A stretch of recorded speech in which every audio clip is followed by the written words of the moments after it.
Hello everyone, how you guys doing? Welcome to today's show. This promises to be a very interesting show. As you guys already can see, it is a power-packed show. Why is it a power-packed show? It's because of the times that we exist in. This is a very precarious times. I'd like to welcome those of you who are already joining us. Ifeko Jays, Esther Luyude, Mercy Okamaka, and a lot of you that are joining us from Mayagun Diary, Politico, and a lot of you who will be joining us from Simon Ekpa's channel. The reason why it is important that we do what we're doing today is because, like we've always told you, though we have different tribes and different nations, we all belong to the same tribe, and that is the tribe of the oppressed. Now, them and we. So all of us, we did for one side, them, they did for the other side. That is clearly what it is. So at times like this is a time that it is important that we counter strongly the narrative, whatever narrative they are putting out there, because believe it or not, Buhari's government is spending lots of money, tons of money, naira, dollars, hard currency, to make sure that they push out false news, wicked, damaging narrative out there and make the struggle seem like it is in disarray, it is finished, but that is not the truth. So today in the studio, I'm going to be joined by two powerful people. I'm not just saying they are powerful because I want to impress you, but because I know that you know that these are powerful men in the struggle. And I'm going to, with pleasure, bring up my dear brother, Maegun General. Maegun is joining us all the way from UK. Please say hi to our viewers all.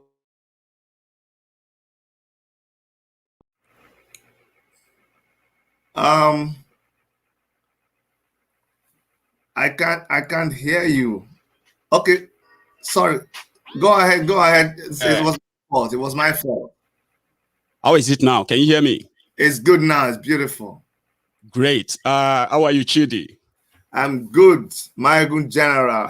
Good to see you finally. I know.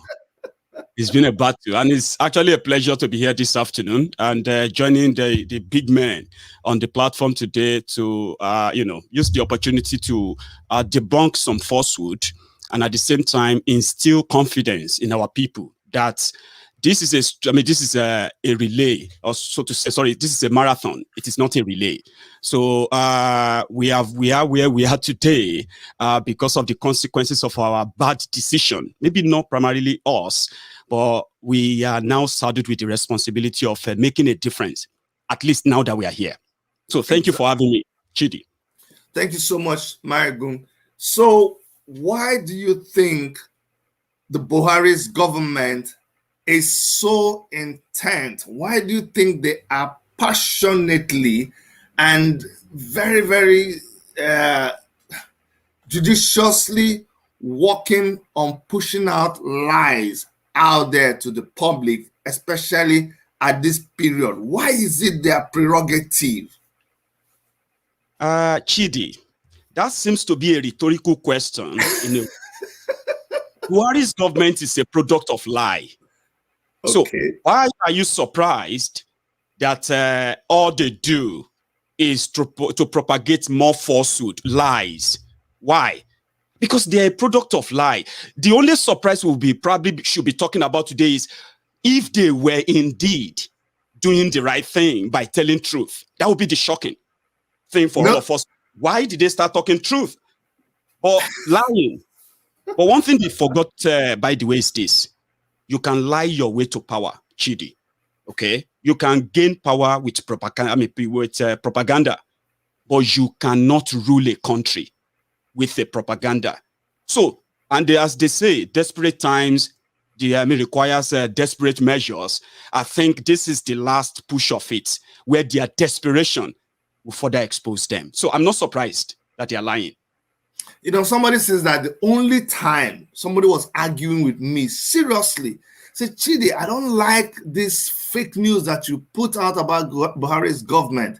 And look, they have been doing every other thing and he's been monitoring them. And the only time that somebody that Lai Muhammad has told a lie, the only time somebody like Adeshina has told a lie, the only time Malami has told a lie is when they open their mouth.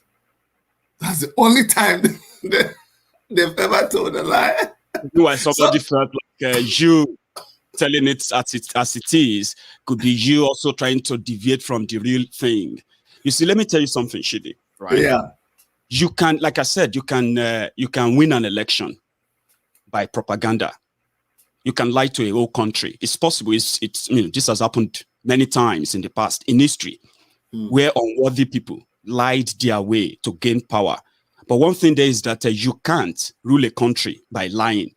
And another thing is that when there is something left undone, you can't wish the consequences of not doing it away.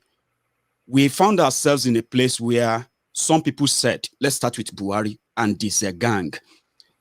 They knew that Nigeria was facing a serious security threat, especially in the northeast of Nigeria. And without telling us that they had a hand, in that insurgency back then, right? They debunked it. However, they banked on that by appealing to our fear that if nothing was done to stop Jonathan, as he was incompetent in their own words, right? If nobody tried to stop Jonathan in order to stop this terrorism, it will soon spread all over the country. So many people bought that, right? And they said they were going to end the terrorism and the insecurity in 6 months. Well, I would probably be skeptical, even though many of us were so blunt straight to say it was all lies. Because there was no plan. They didn't say, oh, this is the plan, how we're going to end it. No plan. It was just like a magician promises. Okay? But at the same time, you want to give them a benefit of doubt and say, well, Bokwari is from the north, right? He is a Fulani man. The victims of this terrorism are northerners. By then, so he should normally see it as a clarion call to save his people first. Abi? But Megu, you said something. You said even though they were part of, or even though they were the ones that caused the insecurity, what do you mean by that? There are evidences abound, Chidi, okay? We have a governor right now who is the governor of Kaduna State. His name is El Rufaya, the Kaduna Little Finger, which I love to call him, Little Finger. He publicly confessed that when they came back in, when they came to power, he traveled all over West Africa and beyond, asking the Fulanis to come back to Nigeria because their brother is now in power. But before then, right, we had a chance of seeing terrorists apprehended and tried in an open court. So when they came back in, this escalated. In one of the confessions of one of them, who said they never thought they were going to win power. They never believed that Jonathan was going to give up power. So they were arming terrorists from Chad, Niger, and all these places to take over Nigeria in case if Jonathan failed to hand over power, or if Jonathan declared himself the winner. Do you know why I brought this out? Because that's the essence of what we're doing. Mm-hmm. The Buhari's government has, and that's what they think they've done. They've tried to make us forget. They tried to make us forget where all this started. But that's why you're saying what you're saying, and that's why it's important. That's why I took you back there, for people to understand the origin of this whole thing. It is very important, Chidi. Let me continue. You see, all these pieces of information, the reason why they are important in conversations like this is that you can now put all these pieces together, right? By saying, okay, if that is not tenable enough to say they brought terrorists close to the border of Nigeria to escalate the insecurity in the Northeast back then, right? If that is not tenable, fine. How come that immediately they came they came to power, right? Rather than end the terrorism as promised, right? They actually escalated it to what we now have today, okay? A governor publicly confessed. Then another governor, which is so recent, the current governor of Bauchi State, Bala Muhammad, also came out and he said, the main problem of the insecurity primarily was because the Fulanis were not given land. And as a Fulani man, they feel like they are Pan-Africanists, like they are Africans, they are African citizens of Africa. So they are free to roam and dwell anywhere.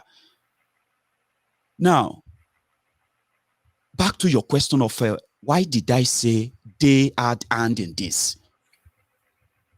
They had hand in it because if they had no hand in it, primarily, yeah, the opportunity presented itself for them to end it, right? Which they failed, okay?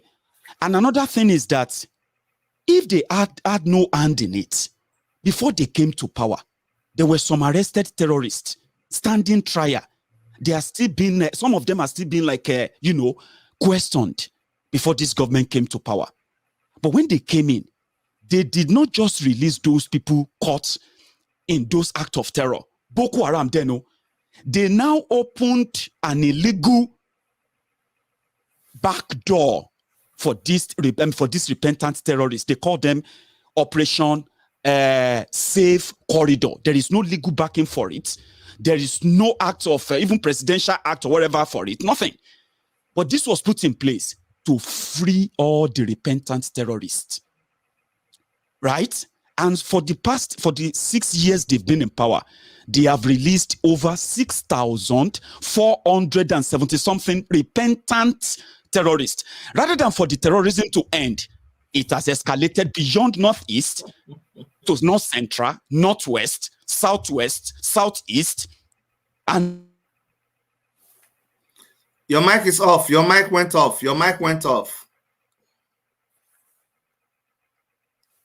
Oh, sorry. Okay, it's back. Is it back now? I'm so sorry about that. It is back.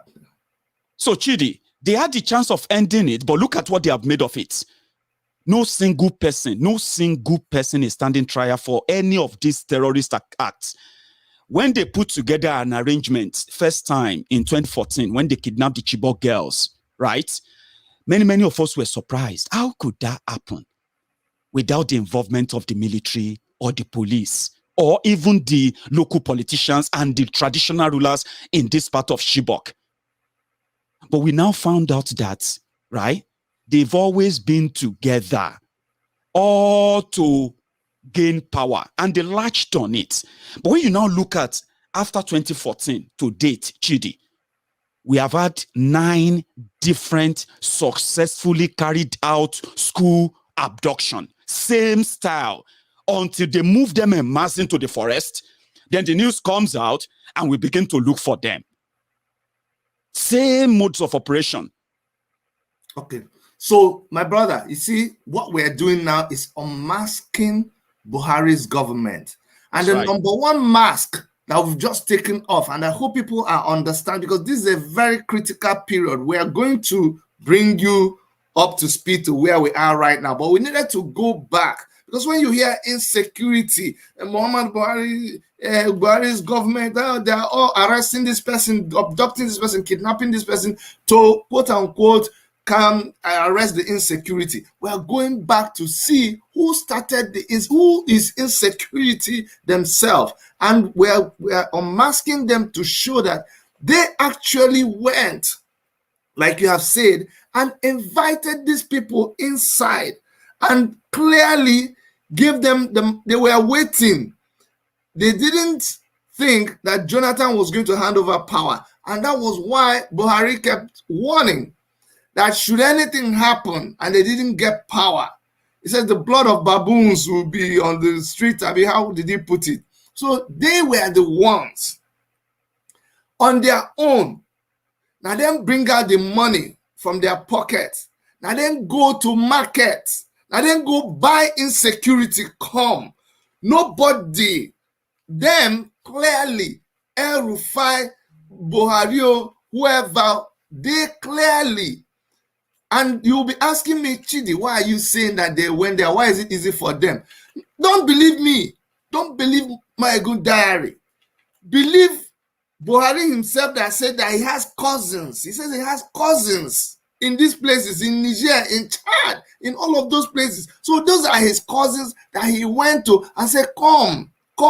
There is, like in the Bible when Lot and Abraham was it, come. There is enough here for all of us. They went and invited them in. Now, the second unmasking is what happened after they created the safe corridor. Now, this is somebody who didn't have any money at all. This is somebody who sees that Nigeria is better than their own place. You now bring him into Nigeria. He is existing without documentation. He does not exist in our records. No immigration, no visa. He is a ghost. You now give him money. You now settle him. And you now tell him to go back to Chad. If not you go. They are not even asking them to go, Chidi. Let me tell you, you mentioned the act of criminalizing, for example, people saying, we have seen through all this charade, okay? Nigeria has been so exposed under these guys that, back in the days when people used to say Nigeria is a laughing stock in Africa, it's beyond that now. Nigeria is now an embarrassment, okay? We have a lot of money that these guys have borrowed, right? Sorry, can you hear me? Yeah, go ahead, please. No calls for now, guys. No calls. Yeah. There's a lot of money that these guys have borrowed in the name of Nigeria. Rather than them to bring an end to the insecurity, right? They have, in fact, escalated it enough to where we are today. But they need scapegoats, okay? Because when you hear people tell you that there's an agenda going on, okay, of course there's always an agenda going on. One of them is the agenda of this free loading, where these good-for-nothing, unproductive elements from the northern Nigeria and their counterparts in southern Nigeria continue to make us wait.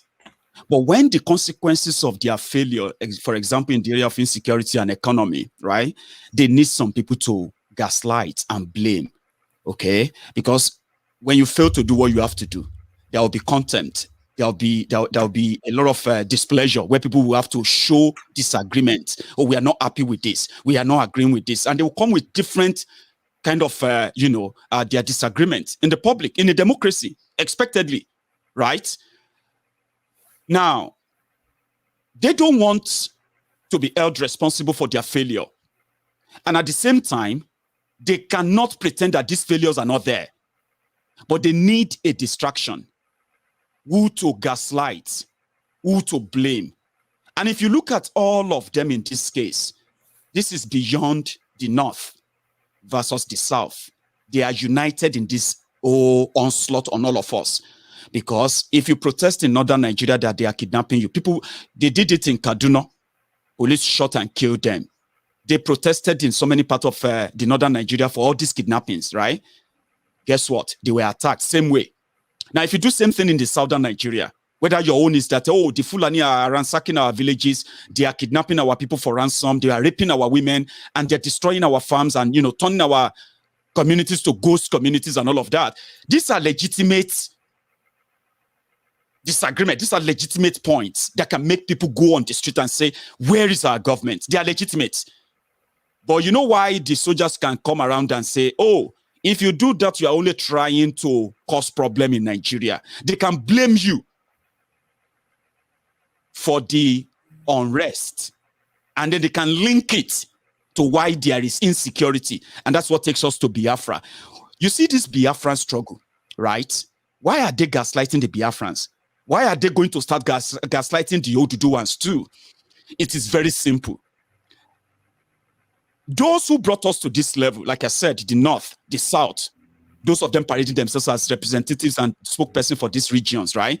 They are united in this onslaught on all of us, whether it's economic onslaught, whether this insecurity and all of that, right?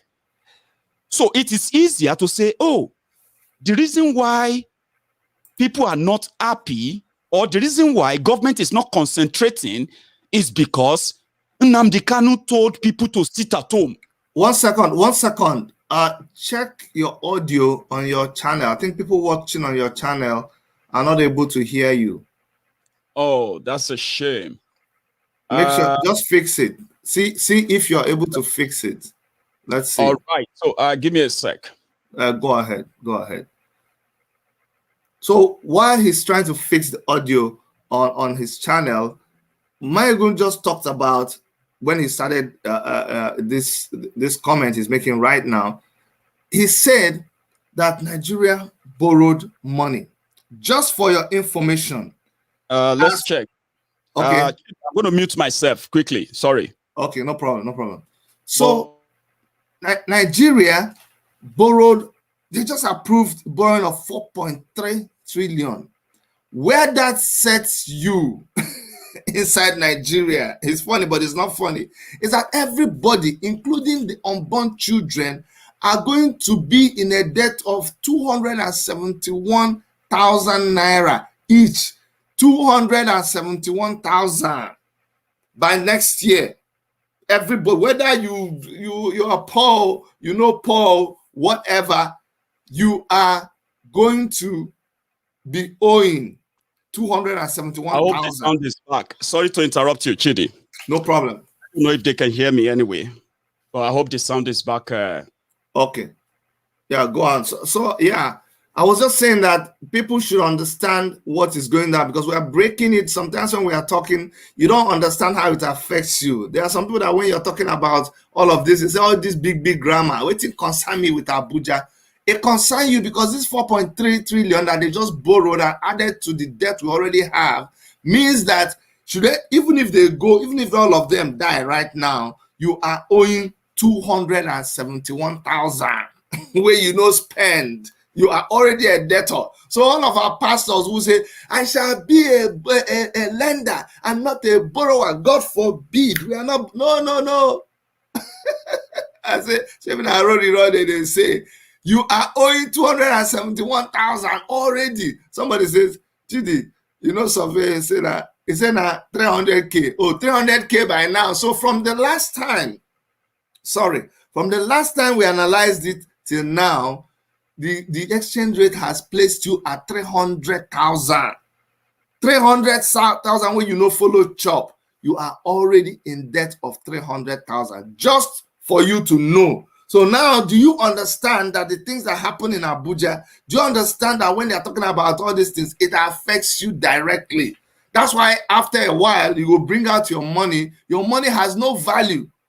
These things you have to understand why we always shout and break our head and do our luta, because you may think that it does not concern you. But let me just go and find Gary to chop. This is not concern me. That's why when you go to that Gary seller, you will now see that the price of Gary per cup has changed.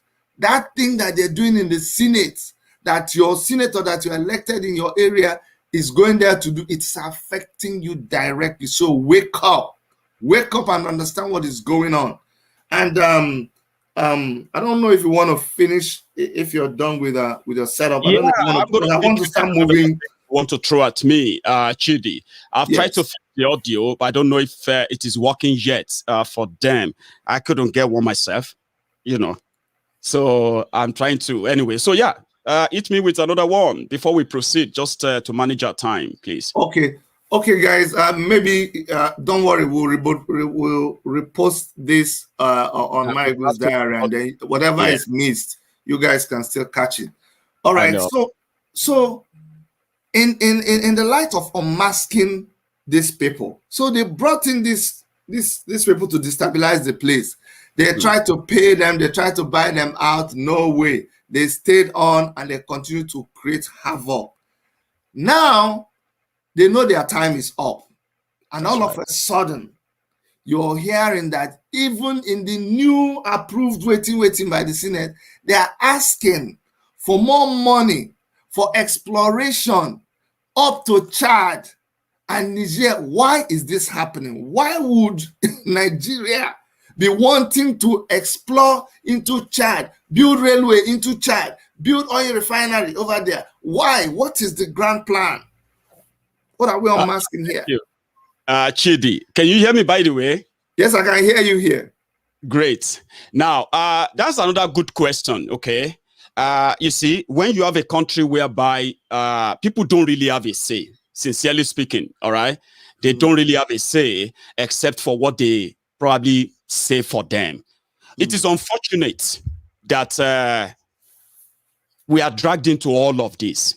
Sure. Normally, you would expect the people to say, oh, if you want to build rail for economic reason to Niger Republic, that should be a two-country project.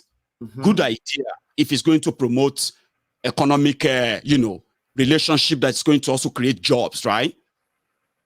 But the sad thing is this: they are going to China to go and borrow the money. I'm sorry. In fact, I think they are borrowing it from the European, one European bank, right?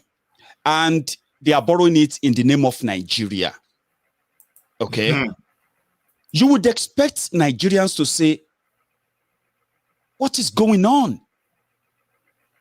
Like normally. And at the same time, you would expect the National Assembly to say, what is this? But that would be expecting too much, Chidi. It's part of the injustice people are talking about. Why people, so many says, they don't want to be part of this. You get what I mean now? They don't want to be part of where people don't reason how much of this drain of the, how much of a drain these guys are, not even to their own people. Let me give you one good comparison here. That if those who are in charge of the government in the northern Nigeria, those who are backing this jihadist government of Buhari, can you hear me, Chidi? It's like you've disappeared. No, I'm here. I want to focus on you. Oh, great. Thank you. Now, when you look at these people who are backing this jihadist government from the north, blaming everybody for their problem, but not Buhari. If you look at them very well, they have 1.9, they want to borrow $1.9 billion to build rail from Daura to Maradi in Niger Republic. No. We have the case of Fulani terrorists who are terrorizing everybody all over the south. That is now pushing Nigeria to the precipice of a breakup. They had no idea. And one of the reasons why this whole fight is happening is because they said we should give the Fulani. Hold on, my brother. Hold on. I don't know where they stopped hearing us. This thing I don't know why this StreamYard cuts off your audio sometimes. Sorry, just rewind a little bit. People were not hearing us. Okay. I hope they can hear me now. Yeah, they can hear you here. Good. So what I was saying here is this: priority. The project of borrowing money to build rail line is a misplaced priority. But again, the South, they are just keeping quiet, including those who claim to be political representatives of the South. In the National Assembly, they are all keeping quiet because they are all in it together, okay? But take a look at this. Nigeria is about to break up now simply because of the atrocities of the Fulani terrorists in the South, right? And one of the reasons why this has escalated to this point is because they said they should be given land. And people said, no, we're not going to give them any land because we have no land to give. This back and forth of a thing is the reason why Nigeria is about to break up, because of the Fulanis. Now, if Fulanis were Buhari's priority, if Buhari really love Fulanis and those who thought Buhari loved Fulanis, what stops them from using that same money that they want to borrow in the name of Nigeria, to begin to build those Ruga settlements in northern Nigeria, irrigation area that they can grow grass, by pumping water out? You said something earlier about them collecting 30% to look for oil. It is also part of the misplaced priority because they are just leeches. But unfortunately, the mob, the people who believe in them, have no idea that whatever they put forward is never in their interest, including arresting or kidnapping Mazi Nnamdi Kanu. They put all this up as distraction while they commit other crime, even against those people that they told that they were doing all of this for. Misplaced priority. You get what I mean now? But who is going to pay?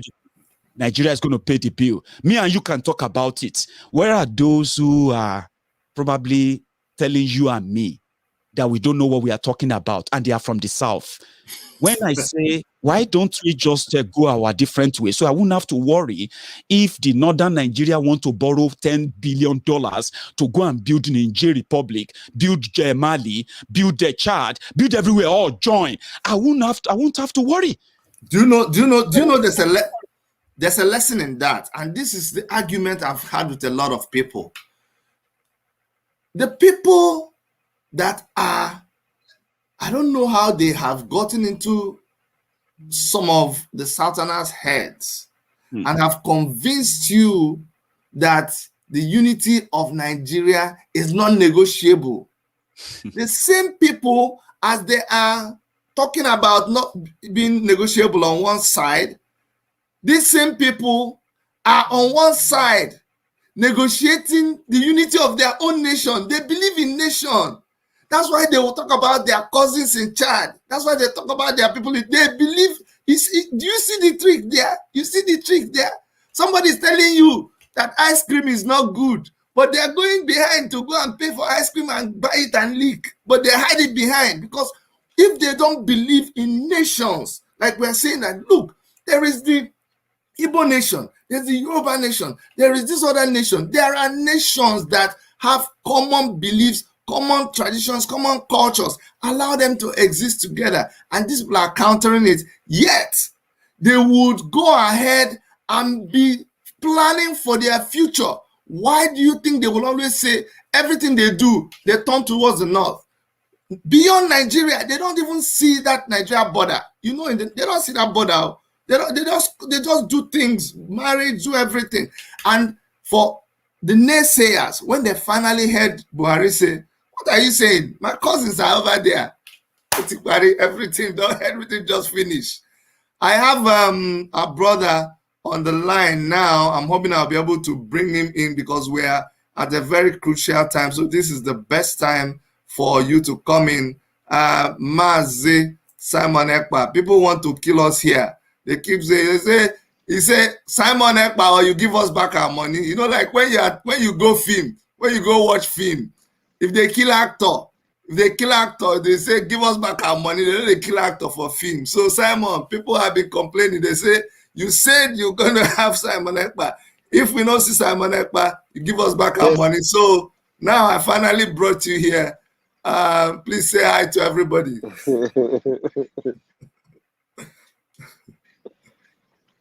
Oh, yes. Your connection is a bit. I know you're in between. To see you again. Yes, I will be back in a few minutes. As you can see, I am driving, but because I know that everybody will be expecting me to show up, so I'm just going home now, and it will take me a few minutes, and I'm gonna get myself ready, and I will come for the show, and let us do this once and for all. So, Dr. Chidi, I apologize. My schedule was somehow disrupted by a lot of things, but I'm going to put myself together. Just in a few minutes' time, I will be ready, and I will join you on this broadcast. Thank you so much. Thank you so much, my brother. I'm going to let you go and take care of things and then come and join us. Thank you very much. Yes, 2 minutes. Thank you. A very good general is holding the ground. Don't worry. After you have to find him something because he's just holding the ground for all of us. All right. All right. So you see, guys, don't forget the reason why we're doing this is because we are trying to change the narrative out there. Nothing happened amongst the freedom fighters, those of us who are contending and challenging these people. All they are, so the story out there, they're just like a drowning man. When somebody is drowning, when they know say their own don't finish, they say, no, it's a lie. We've scattered them for where they didn't scatter anybody. In fact, they're making us all more resolved in doing what we're doing. And very soon, you will understand the next stage that they have taken things. Why? Because they have gone and they kidnapped Mazi Nnamdi Kanu. They kidnap. You know, I used to say that you may not like Omoyele Sowore. You have every right. It's a free country. You may not like his approach, and so you kept saying Sowore. It's because of your approach. That's why you're having problem with the government. They went and kidnapped Omoyele Sowore. Next thing, before you know what is happening, they went to Kenya and they kidnapped Mazi Nnamdi Kanu. And we're like, oh my goodness, this government. So this is what you have in mind. Anyway, you can only do it because you're saying that this person is somebody who is peaceful, somebody who is just doing their own. You can. Next thing, they went to Chief Igboho's house. His house, inside his parlor, they killed people. Are you beginning to understand this government? And so, my brother, I want you to weigh in on this and unmask this government, who they really are when it comes to the people who are trying to open the eyes of Nigerians. You see, they say in Nigeria under Buhari, yeah, they reward terrorists and they jail activists. Being an activist in Nigeria right now is considered as terrorism. But being a terrorist in Nigeria right now is considered as activism. They say, oh, you're an activist. That is why it is easier and acceptable for Gumi to walk into the den of kidnappers, terrorists, unscathed. Okay? Because those who lead or who actually protect him are the same people who are hunting activists. DSS follow Gumi to every meeting he goes to. Police send delegates to protect him. Yes. Government of the North gives him money, including vehicles to move about. He said it by himself. He said it clearly by himself. He said it in the front of the DSS office. When they said DSS invited him, he said, well, they invited me because all of you are complaining. They know where I go to. They know where I meet them. Every time I meet all these terrorists, they know because the DSS are always with me. What are we even talking about? Didn't a state governor travel the kilometers of dusty road into the deep jungle to meet with the terrorists and took pictures with them? Why the terrorists are holding their guns? Policemen, Nigerian policemen, Nigerian military, they are taking selfie with them. So activism in Nigeria right now is considered as terrorism, while terrorism in Nigeria is considered as activism. So you have to choose what you want to choose. So some of us who choose to be in this field of enlightening people, we put a lot on the line, but not many people actually really appreciate that anyway. So it is a thankless job. When you get haunted for what you say. There was this video from Kaduna Littlefinger, Herufaya of Kaduna, and he said, in everything he said in that video, the only thing I picked up was that the reason why they kidnapped Mazi Nnamdi Kanu was because he insulted them. He insulted them. Go ahead, please. Go ahead. Sorry about that. I'm with you. Yeah. They said because he insulted them, not because they committed any crime. When they couldn't nail him, when they first kidnapped him, they tried to kill him. When they couldn't kill him, Then they created unknown gunmen in eastern Nigeria.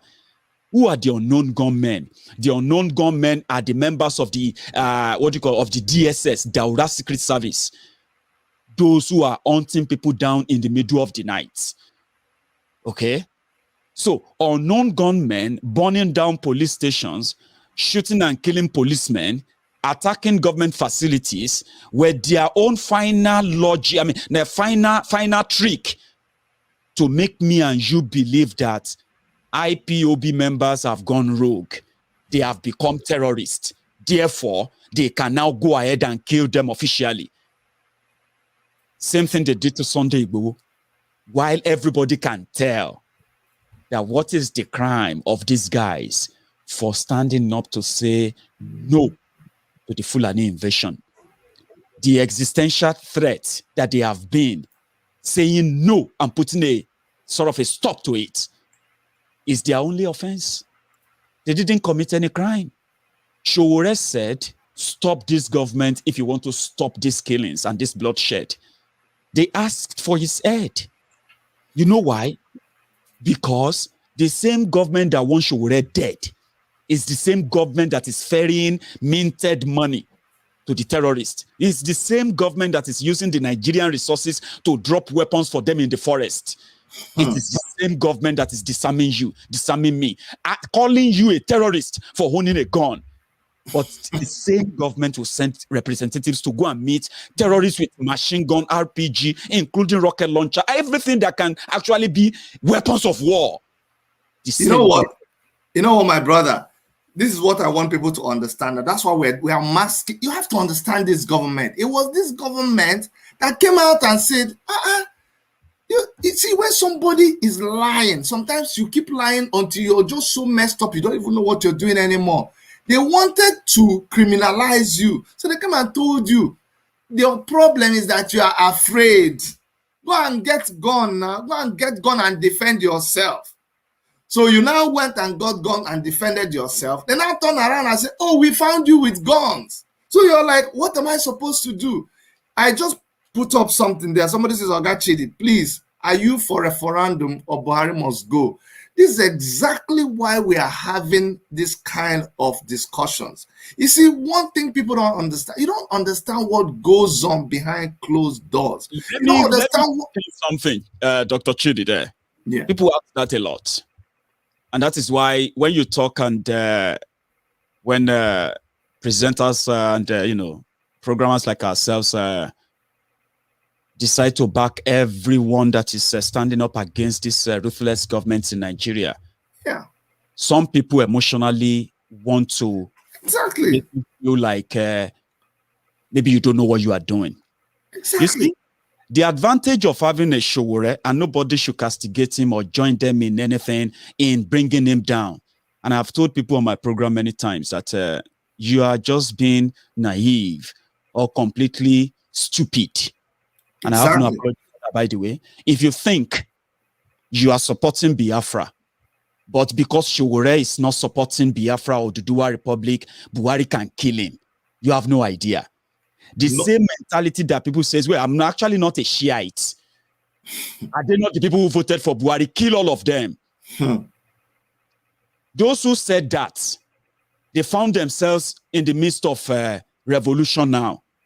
Those who didn't find themselves in the midst of revolution now, later, after 2015, let me give you the timeline. This is how we're going to explain it. In 2015, when this government came in and they unleashed terror on the Shiites, many people who were not Shiites were saying, are you not the people who voted for him? He should kill all of you because I'm not a Shiite.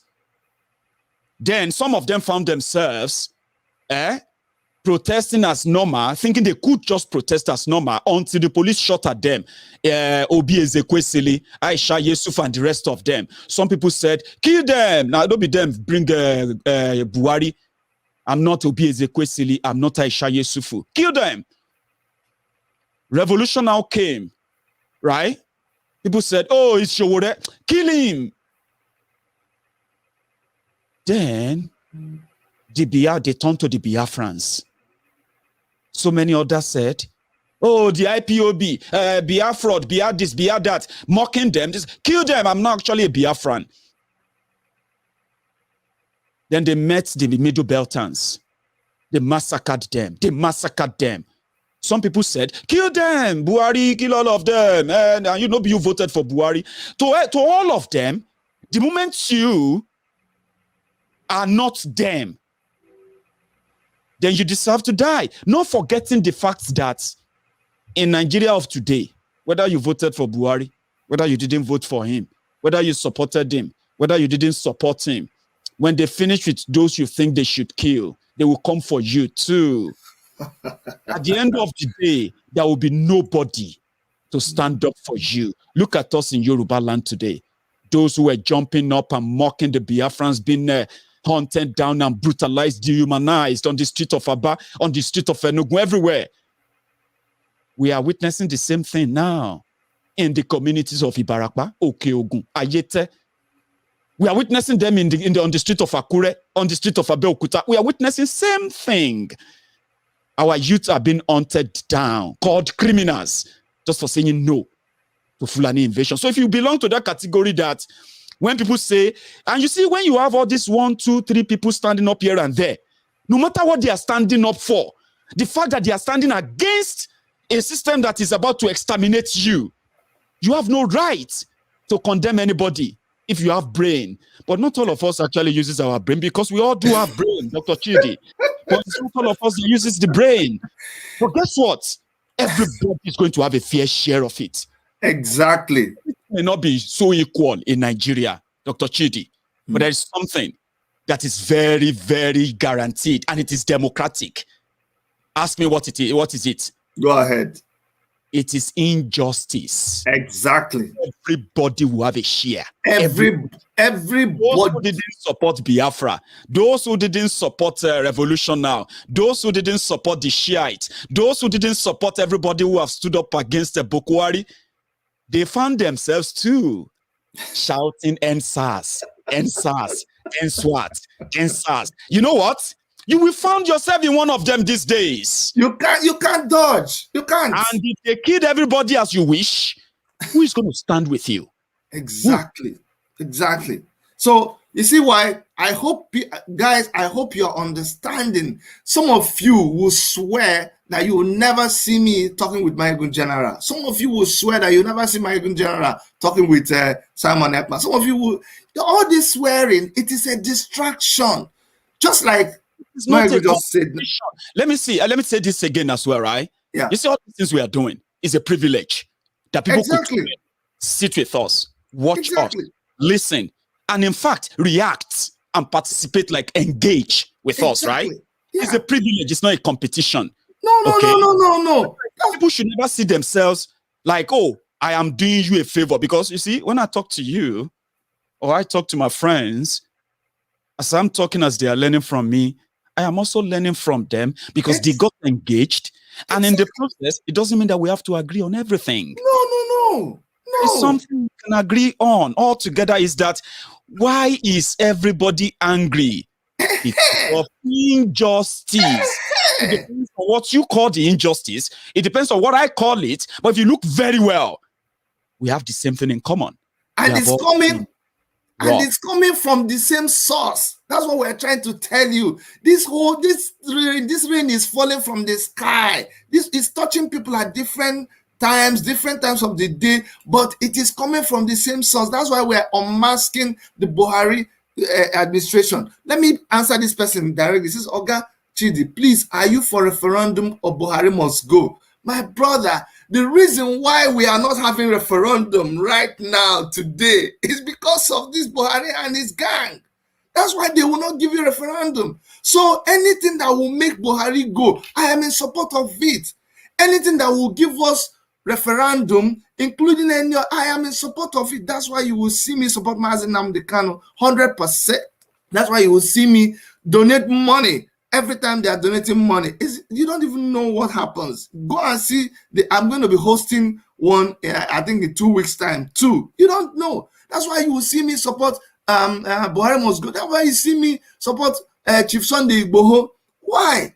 Because That's why you would also see me, El Zazaki, that time that you saw that joint protest in London. You remember that, Maegu, where El Zazaki people were there, Revolution Now people were there.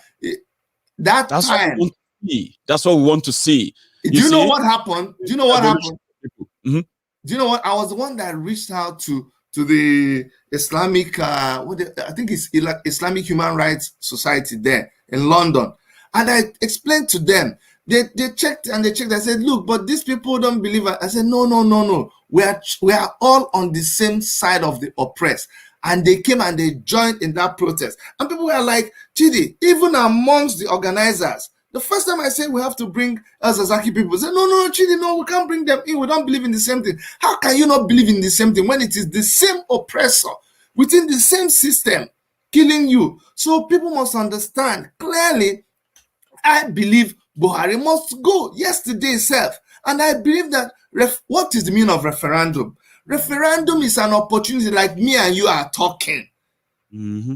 Just like my good general said, why would you not allow me to talk and disagree? When you organize a referendum, then the people that disagree will vote no. The people that agree will vote yes. If the people who vote yes pass the people who vote no, then you must yield to their demands. If the people who say no, we don't want to go anywhere, we want to remain. If they pass the people who say we want to go, then it will not happen. But what are you afraid of? And that's the question I'm going to ask now. Why does the government not want to organize a referendum? Michael? It is not hard. You know the story of the rich wife and the poor husband. Nigeria has demarcated into two. You have the north. With the size, you can say is the poor husband. When you look at the south, with the size and the flourishness embedded there, but completely ruined by fraud, by corruption and mismanagement. Then you can see the south is the rich wife. A rich southern wife married or forced into a forceful, abusive marriage without the South consent. So this abusive, lazy, unproductive northern husband can live with, wants to enjoy all the allure and the luxury of the husband to a rich wife, but it doesn't want to do the job of a husband, which includes being present, being responsible, and at the same time being protective of everything around him. Why did I use that? The northern elite, they have made Nigeria their feeding bottle. And from the crumbs of their bad behavior, from the crumbs on their table, the South, their southern appendages, just leech on them like, just give us the crumbs. We'll keep the base for you. But the abuses has now come to a stage whereby the offsprings of the rich southern wife are beginning to ask for a total divorce from the marriage. So what does that tell you? For 60 years, this unproductive, corrupt, irresponsible northern husband has never learned any skill, not even a skill of management. Divorce this time is going to be a disaster that is going to expose the ever braggadocio, pompous, good for nothing northern husband. I don't know if my parable or my narrative makes sense to any of you, but I believe you know better. In summary, the reason why the North don't want to break away is not because the northern people don't want to break away or want to break away if they understand the potential that their leaders have buried intentionally to undermine and at the same time to underdevelop them. but they have modeled their way of life around the freebies that comes from the purse and the sweat of the rich wife of the South. Thank you so much. Divorce them. If you want to divorce, you have to be serious. Don't be that bullied wife that once the husband says, okay, I'm sorry. I'm so sorry. I know I've been so bullish. I know you are angry. You want to leave me now. Okay, I'm so sorry. Come, darling. I love you. I really do love you. I don't intend to beat you and maltreat you all this while, this way. I'll give you president. Abused wife that's going to say, maybe he's a changed man. The North never change. It's only the South that continues to take it. So when we get serious for the first time, and this bullish husband knows that the end is coming, genuinely, you and I will know, Dr. Chidi. I know. By the way. See, talking about this husband that does not want that divorce, and talking about the wife being smart, not to be deceived into this tiger trying to tell you that now I'm going to I know you don't like my sports, I'm just going to throw away my sport and just get the tiger cannot do that, and that is why what they have resorted to do is to kidnap someone like Nnamdi Kanu. You see why a lot of people say talk about Nnamdi Kanu. We're going to talk about Nnamdi Kanu, but we want to talk about him from the perspective of Let's talk about Mazi, please. Yes. I know that's the juicy part. We're going to talk about it. And people will not forgive you, Dr. Chidi, if we don't really say something. Wait, that's where we're going to. That's where we're going to. But I don't want to. Let me tell you something. I need our people to be very, very careful, especially the people of the Southeast, Igbo people, Niger Delta, South. You need to be very careful. I want to discuss Mazi Nnamdi Kanu, but I don't want to discuss Mazi Nnamdi Kanu from an emotional perspective. I was on live video on Sunday and I lost it. I became emotional. I don't like to do that because it makes the enemy think, oh, we are getting at him. No, listen to me. You need to discuss about Nnamdi Kanu unemotionally so that these people will not get to you, because what is happening right now, and I need to warn our people, and it is very, very shameful what I'm hearing, that you are the ones helping to spread disunity inside IPOB. You are the ones that are taking the rumors. They don't send you, they concord the rumor. Now you go, they spread them. The one they said it was Ifa Yoba and this person and that. Now you, they spread it. Why are you spreading it? The one you come and tell me that we heard that that person in USA IPOB did that one, did that. Why are you the one spreading it? Why are you letting them get into your head? Okay, Mazi Nnamdi Kanu, that's where I want the discussion to go, my good general, and I'm going to bring in Simon Ekpa very soon.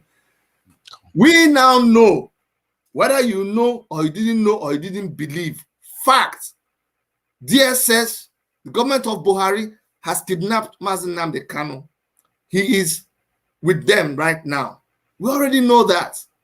But Mazi Nnamdi Kanu has been here for years and years, day after day on the radio, teaching you, inspiring you, motivating you, gingering you. Now that he is not in circulation, what are you doing? What are you doing with everything that you have learned? What are you doing with your data? You are busy. Special apologies to women, but you're busy just spreading nonsense with your data. Where he has emboldened you? Where is your own lion? Or you're waiting for him? You're waiting for him to cause. What are you doing? What are you doing? So let us talk about the kidnap of Mazi Nnamdi Kanu. Why the government did that? how they were, because they came and they're trying to make it look like it is legal. It was absolutely illegal. But let's talk about that a little bit. But then I'm more interested in talking about what our people are doing. You love Nnamdi Kanu. You shouted my leader. You shouted the Lion of Biafra. You shouted Ohamadike. You did not see him right now. What have you done? You're coming to listen. Let me know what is going on. Or let me know whether today say that government is arresting all the people who are talking about it. Let me wait. Is it safe now? More people talking about it, then I can come and talk. I don't want to be singled out. What do you think about people like us? You think they don't know our addresses? You think they don't know our phone numbers? You think they listen to us? They know everything about us. And yet, we have continued to be consistent. So let's talk about it. And I have Mazi Simon Epa in the house. I'm going to also bring him on. Go ahead, Michael. So I'm going to add this, and then I'm going to leave you. I'm so glad that Simon actually met us on here, so it's not going to just be you. Okay, so that's why I said I would love us to touch that before I leave. Okay, sure. My 1 hour is up. However, how are you doing, Simon? You're right. Yes, thank you very much. I'm just coming back now, and I think we're good to go. Very well. So, and it's good to have you, by the way. You see, Dr. Chidi, Nigeria has committed a crime. All right, and I want to quickly add something. You cannot talk about Mazi Nnamdi Kanu and not become emotional, Dr. Chidi. Okay, it's just how do you handle it, especially when people look up to you. Okay, but as for our viewers, their emotions will always run as far as it will take them, okay?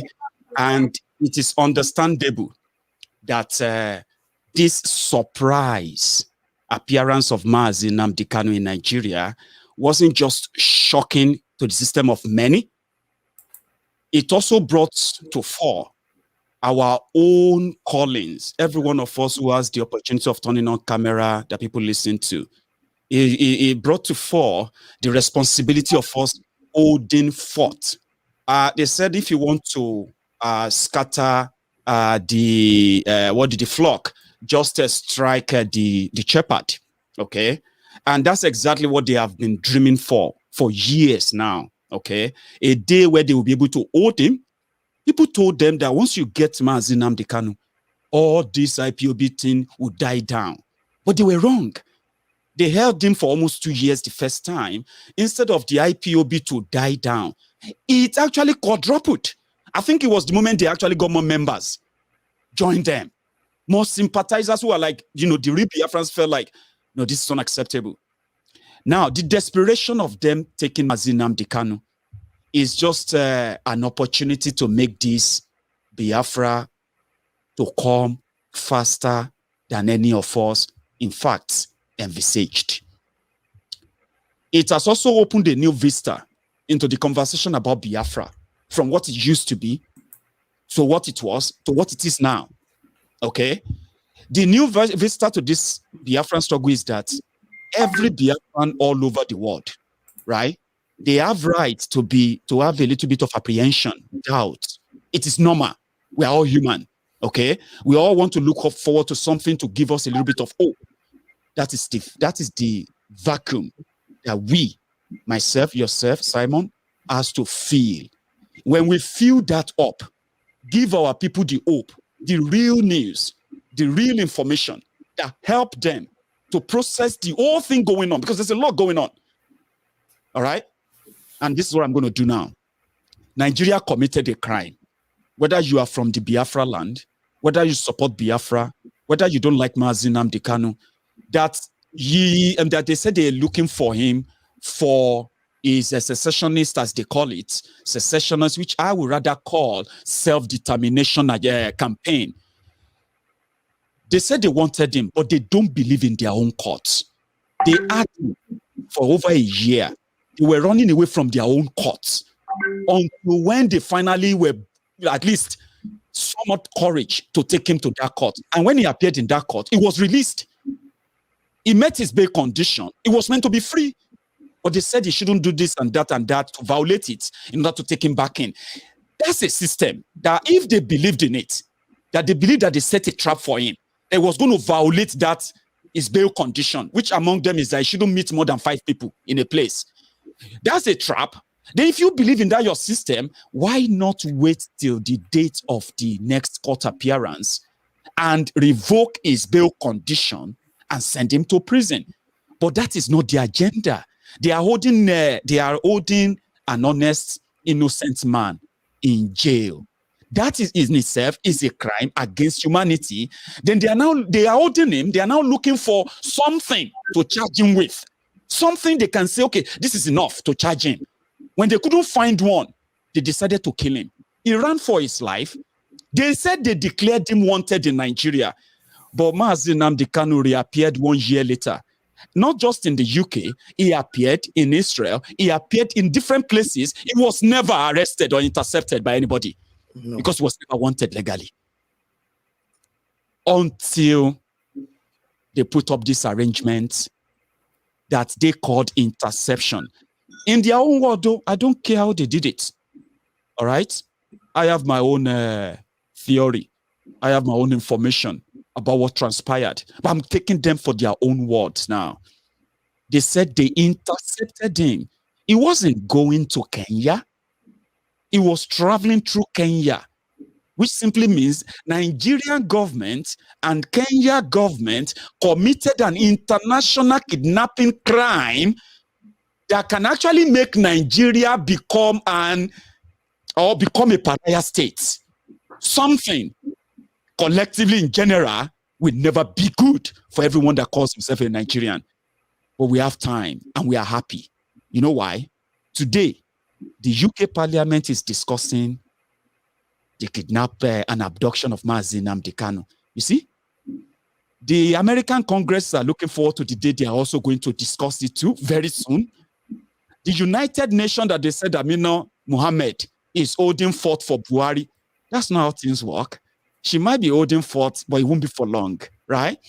United Nations has reacted. There are many, many, many, many other big shots that are yet to react, but they are aware. That is why I said, on the other hand, apart from us praying for him, showing our solidarity, support, and all of that, protests all over the world, encouragement on all platforms, right? I, Mayegun, can confidently tell you that your Biafra journey has taken a new vista.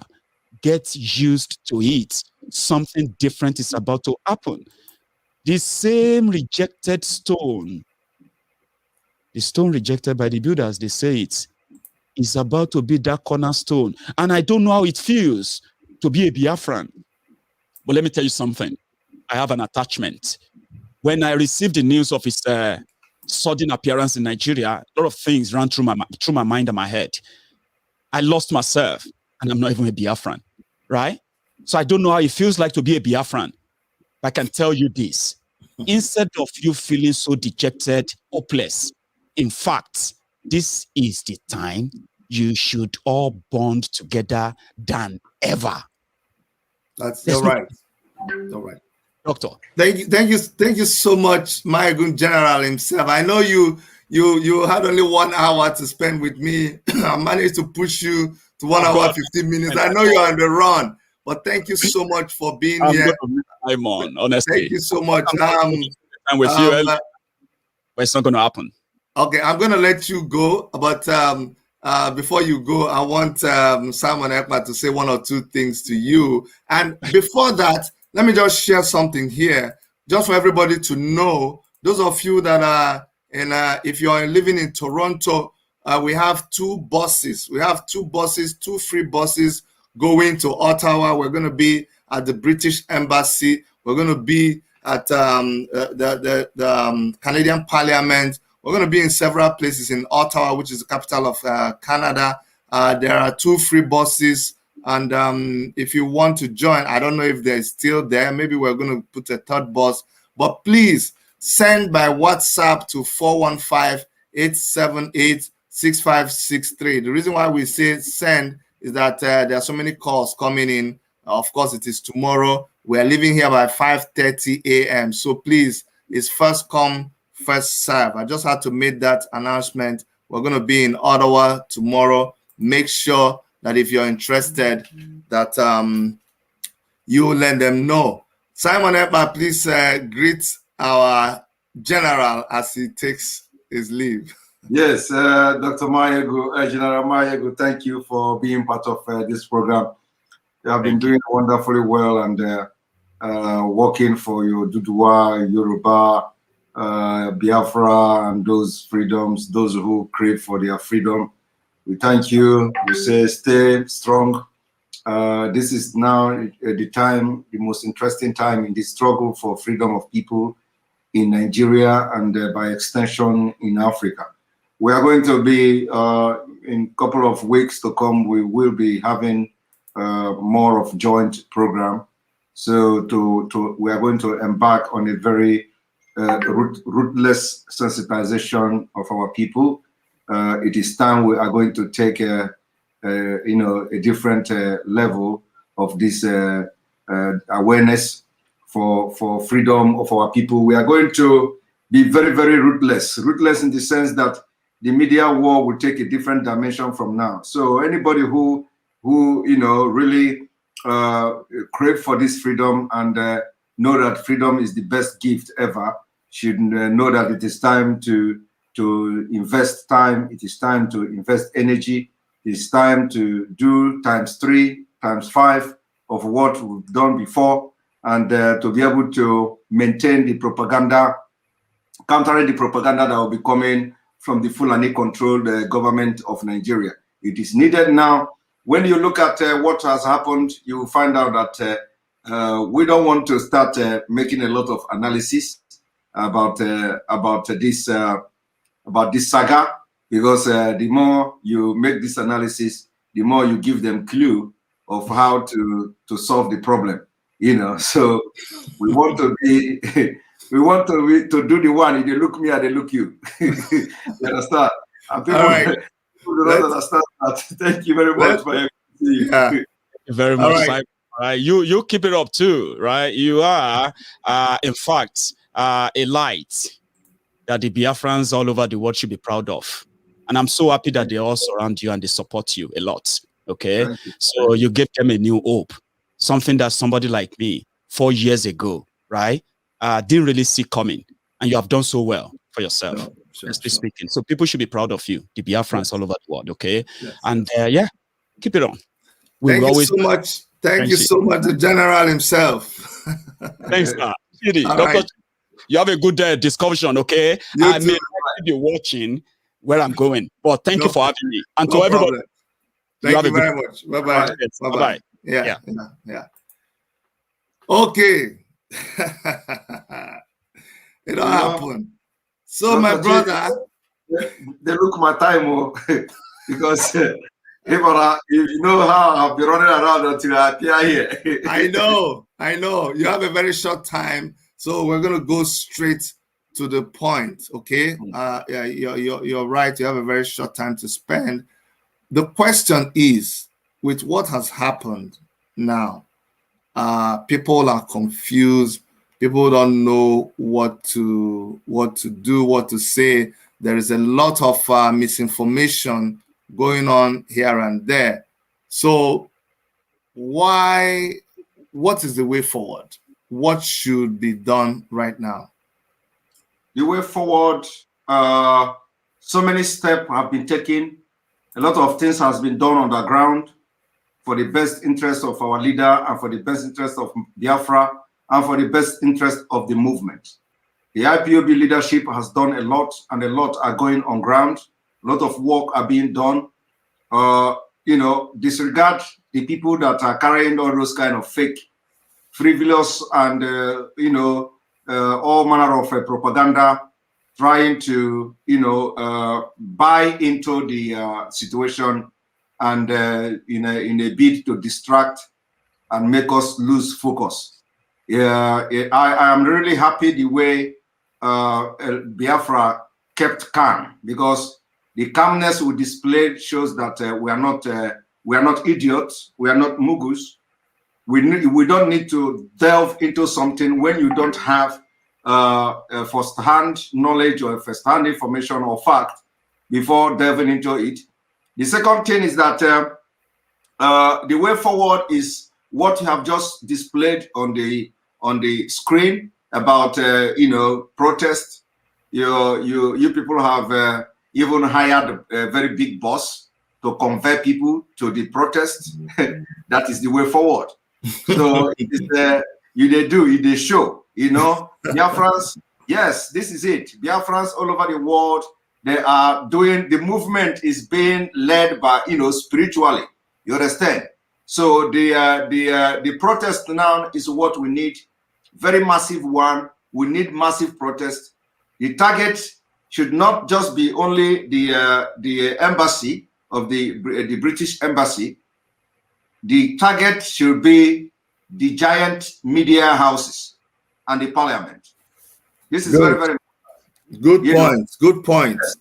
So where you are in Canada, make sure you target the biggest media house there in Canada, and everybody convert in the front of whatever the media house you have there, and make sure somebody come and pay attention to what is going on. And we are going to also go into paid advertisement. We are going to spend that money, pay advertisement in all local media. So those of you in Canada that are organizing this thing, you have to look into that. Paid advertisement. Get in contact with all local televisions in Canada. Pay advertisement to 30 seconds jingle, 30 seconds or 40 seconds jingle. Let it run. Let it run between now and 26th of this month. And then after that, we will now reassess it. Let everybody know, the local people in Canada, the local people in the United Kingdom, the local people in America, let everybody in the street that watches television at least see advertisement of Biafra and Mazen Nnamdi Kanu kidnapping by the Nigeria government, that will need world intervention. This is one of it. You see this war, the propaganda war and the media war, we are going to take it to a different level. So let everybody know, because the point here is that as we are targeting the parliament, people voted them. There are people they're listening to. Apart from our lobbies, apart from whoever we influence, the way you are there, you voted for somebody, and the way you are there, somebody know you. You understand? Sure. So we need the locals. We need the locals who voted this representative to begin to make contact to them. We are seeing a very disturbing advertisement. We know that in Canada, it is not something that is going against media law and stuff like that. Advertisement, paid advertisement in television, it's not going to cost much, but whatever it costs, we want to see it happening locally, local televisions in the United Kingdom, in Canada, and the US, and some of let me add something. Let me add something here, because people may be wondering, oh, how can you come and be talking about certain things just to support what you're saying? Go ahead. In this country, I can write an advert and say that Prime Minister Trudeau is a very stupid man, and they will publish it. Exactly. In America, you will hear Democrats, they say, Biden is a foolish man. He doesn't know what he's saying. And it will say, paid for by these people. And you have to publish it. I'm telling you, the police, the same police that is supposed to arrest people for not wearing masks, when there's an anti-mask campaign and all the protesters are not wearing masks, the same police will go and give them coverage or whatever, give them protection, even though they seem to be flouting the law. So I'm just trying to, it's a very good point that you have made. Let me ask you this question, because people are gathered here now and they want to hear specific things. They believe that what they get here will be authentic information. Go ahead. Concerning the IPOB leadership, is everything together? Is everything together? Yes, because that's what people want. People think that although you touched about it, but they say, why hasn't something happened? Why did it? But of course, of course, IPOB leadership, everything is together. The only people who may be thinking things are not together are those who are looking for the downfall of IPOB. And so anybody who suspects that everything is not okay, the person is looking for downfall or looking for gossip. IPOB is in position to come and tell you that everything is not okay. It is not you from the outside. So as it is now, that you have not been, if anybody said they have not heard from the IPOB leadership, that's a lie. The DOS was in Radio Biafra, made a statement, broadcasted. So you cannot say that the IPOB leadership has not given any voice. Like I said earlier, this is a very sensitive case, very sensitive issues that we do not want to go and give our enemy expo on how to carry it out, because a lot of mistake has been done. And the more we go into detailed discussing it, the more they are going to see, they're going to see how to cover the mess they are into. And let me just make it very clear. As it stands today, Nigeria government have not come to tell you where they arrested our leader. We are going to leave it like that. People will be arguing, people will be shouting. Yeah, they have not come to tell the world where they abducted, not even arrest, it's a wrong statement, where they abducted and kidnapped our leader.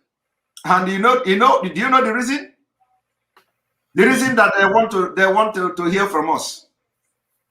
And we're not going to tell them. Yes, they want to know how much. But let me say this, Simon. There's another thing that is pure common sense that I don't think people are understanding. Mazi Nnamdi Kanu, who is the principal person who knows before anything that they did to him, maybe they gave him drugs, they made him unconscious, but prior to the time anything happened, he knew where he was.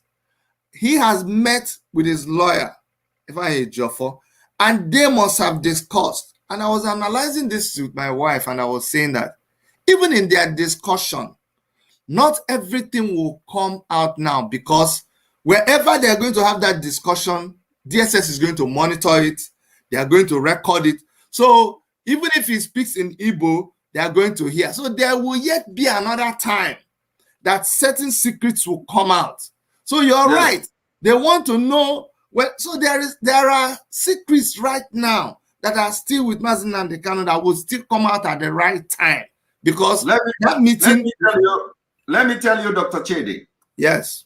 We are going to break the bone and the spinal cord of Nigeria with this particular case. We are going to break their spinal cord. We're going to break their back with this particular. Nigeria government has made the biggest blunder, the biggest mistake of all time. Remember that in 1984, when Buhari was the military dictator, he did something, but it was a different case. Yeah. Now the issue here is that if you listen to the federal government of Nigeria, they have not come to tell which security agency they collaborated with. I want you to pay. These are a very key point I'm giving you now. And like I said, we're not going to talk more. Sure. But they have not come to tell the world which of the cross-border security agencies they collaborated with. We know that when you are having a cross-border operation, you are not going to engage a national police. You are going to engage the Interpol. But Simon, be careful here. Are you sure? Remember that the first time Malami gave this information, he spoke to his people first in Hausa. Are you sure that time he was speaking Hausa? Well, he did not talk to us now. You understand? You understand? I'm not Hausa. So you know one thing. I agree with you. You know one thing is that is where they tell the truth. Exactly. Because once they go to that BBC Hausa, every truth in them will come out. Before he spoke to BBC, no, that's the mistake people make.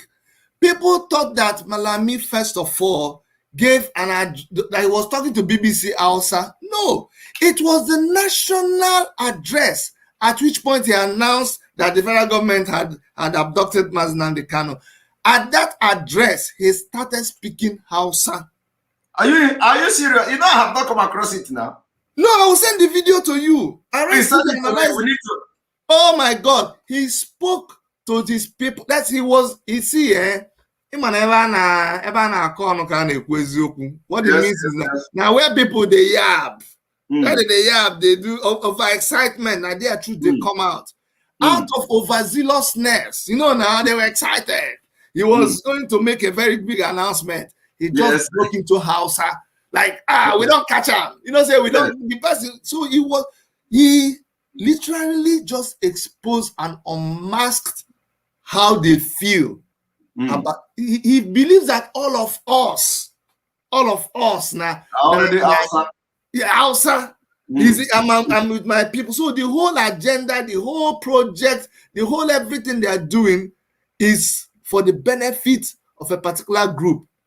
And so when he came to announce this achievement, he announced it to these people in their own language. Before he now remembered me and you who are just non-entities, just to appease us. He now spoke to us so before you say they don't know, maybe they said it in Hausa. We need somebody to analyze it too, because Dr. Chidi, you have to send me the video so that I will bring people that will interpret it and they will translate it to us. But one thing is this: from what he told to us in English, you understand? From what he told to us in English, he did not say Interpol. You know, I did not hear him say Interpol, but rather he said the National Intelligence Agency or whatever collaborated with their counterpart. International counterpart. It's true. You know, it's true. I don't think he said Interpol. I think it is us that just put Interpol there. I don't think it is. So these are the things. These are the things that I want people to be paid, and we are not going to talk. Okay. So and he said interception.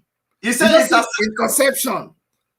Meanwhile, Ejiofor came and told us that he was kept in Kenya. And you know, Kenyan government also came and said their hand no day there. So there's a lot of mess. There's a lot of mess going on here. Exactly. We are not going the Hausa, the one he said in Hausa, we may have to play it and let somebody tell us what he said so that we can be able to understand whether it is different from what he said in English. Because usually in Hausa language, they tell the truth. But you know, me and you, you know, say when they tell people, they don't understand. This is how they see us here. So now we need to go and beg. It's like when the main people don't talk finish, we the people that are not in entities now have to go and beg so that they can explain to us waiting Oga. That we are like, bros, we belong now. Should be all of us now. in the same country. In the same country, do you understand? In the same country that when we are talking about diversity, people don't get it.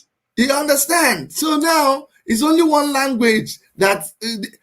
Oh, Jesus Christ. It is crazy. It is crazy. And now that we are talking about Mazi Nnamdi Kanu, I want people to understand, and that's why we are doing this program. This is not a time to be scattered. You are talking about a man who death is the least of the things that can happen to Mazi Nnamdi Kanu.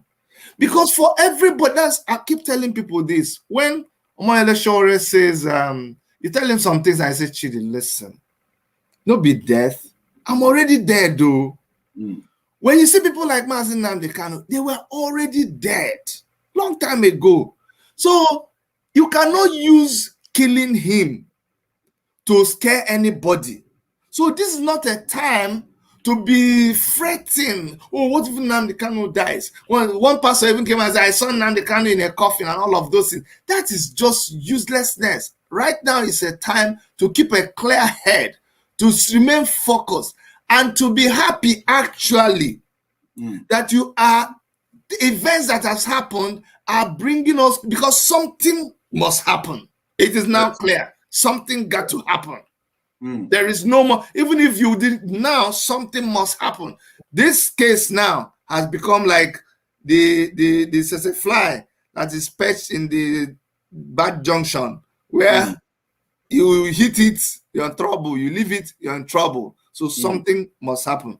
I want you to talk to our people to understand that this is just a bend and not an end, and it's setting us up for the ultimate final battle in this whole thing.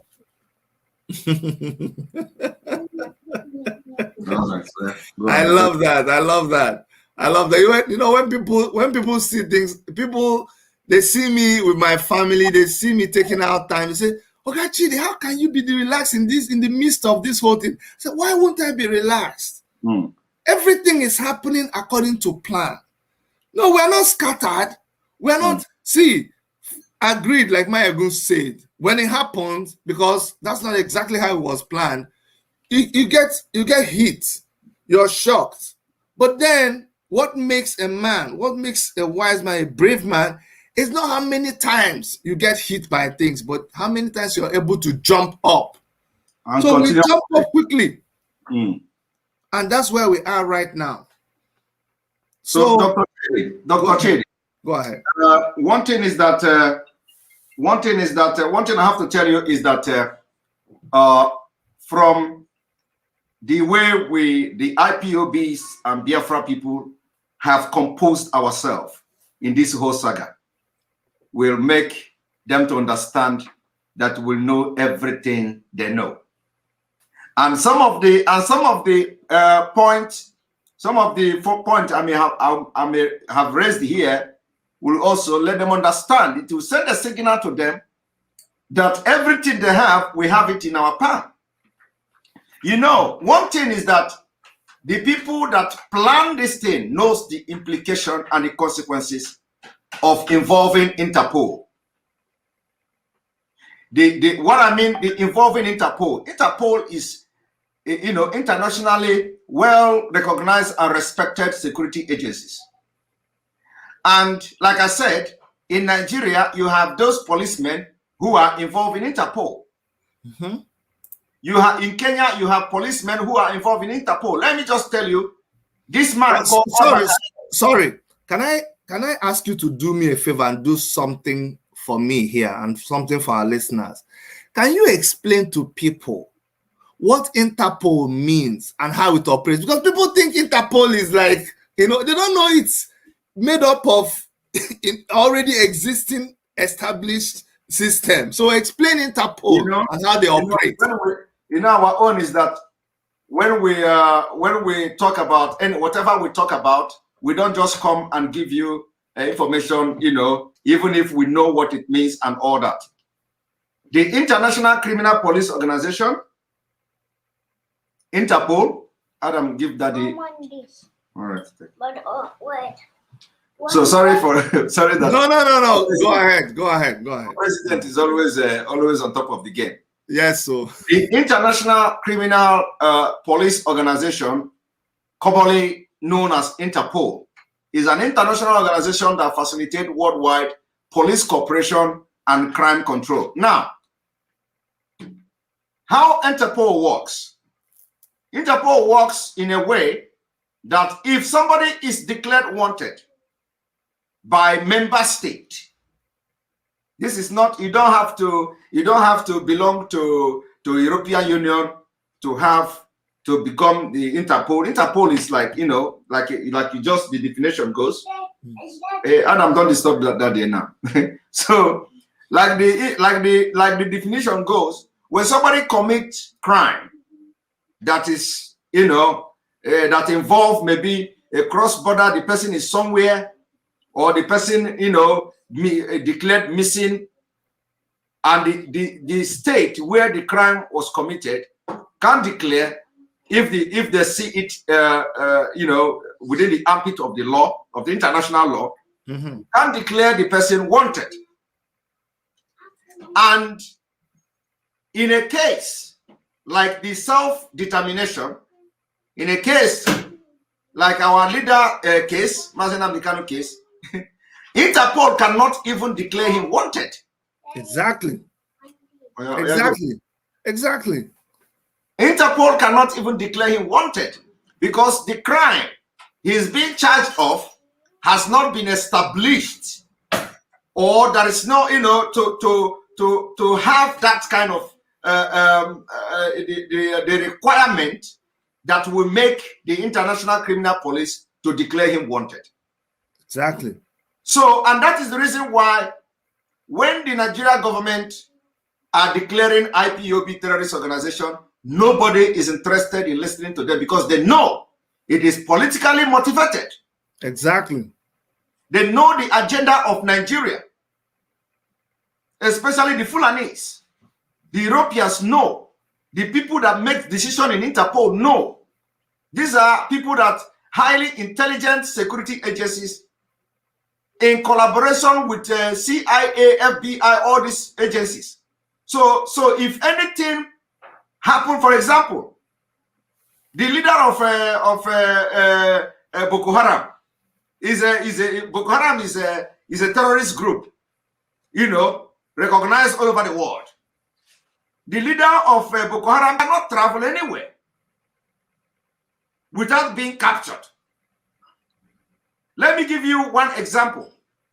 The example is when Buhari came to power, the time they started to import all these terrorists into Nigeria. You remember the man, you remember one sheikh that was arrested in Lebanon. Either in Lebanon, he got Nigeria visa to come to Nigeria. He was declared wanted, both by Interpol, both by all security agencies. He was declared wanted, was in a wanted list. He's a terrorist, and he was coming to Nigeria to train this Boko Haram you are seeing today.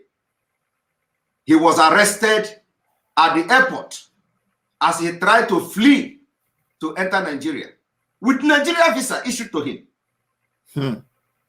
Buhari then ordered the probe of the Nigeria High Commission, who issued the visa. The information is there in the public domain. So if something like this happens, I want everybody to go to Interpol webpage. You are going to see the picture of wanted persons by Interpol. And when you look at it, you find out that even if you want to find somebody that is wanted by Interpol, go there. It is going to show there. Our leader will never, if our leader will never declare wanted, there is not even a reason. In fact, it is not, that thing shouldn't even be discussed. We shouldn't be discussing it because there is no viability in, it is impossible. So so now the only police that can get involved in this kind of operation is the Interpol. Now, the question is, where are the Interpol? Because that is the job of the Interpol. Why are they not talking? What they will not talk because they are not involved. Exactly. You understand? If they talk, it becomes the biggest mess on the organization, especially the organization in Africa. So the European will never trust them. The American will never trust them. So they cannot put themselves in this mess. Big mess. But this is the job of the Interpol. So we want to see, that is why we are watching them, they are watching us. There is a kind of war. They fight, you'll be fighting. When you fight, you are looking for somebody to come and separate you. In those days,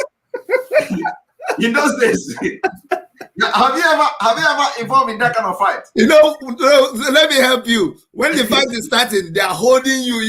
Yes. You want to kill by the time they leave you and you start the fight, you're not looking for somebody to hold you again. Nobody's holding you. Some of us fought in those days that you will fight, and your hand will not be moving again because you have throat punches, and then you will stand, the opponent will stand, you'll be looking at each other. And it is very shameful. It is very shameful. But the point is that who is going to make the first move? Exactly. Stop it. That is the problem. So once you make the first move to stop, your opponent already know when you give up. So he immediately, he don't want to struggle again. You'll be looking at each other. Let me confirm what you're saying. You know, from when they abducted Mazi Nnamdi Kanu, they knew the deadline they had was until he met with his lawyer. So that's why they were so desperate to do so many things. They posted pictures, they posted a narrative video, all kinds of nonsense, because they knew that at the point, once he meets with his lawyer, all the lies will begin to be broken down. And that's what I was telling people that time. I said, stop guessing, don't bother yourself. When he has that meeting with his lawyer, everything will be, and immediately he had that meeting.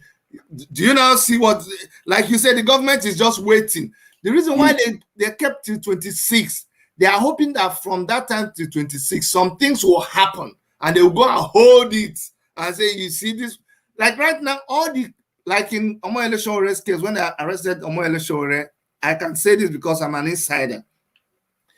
The same thing they accused Omoyele Showore of, that he met with Mazi Nnamdi Kanu in New York. You know, I was waiting for that case to come up. I had arranged my ticket to be in Nigeria because it was going to be interesting. Here you were going to give information about a meeting that I was present in.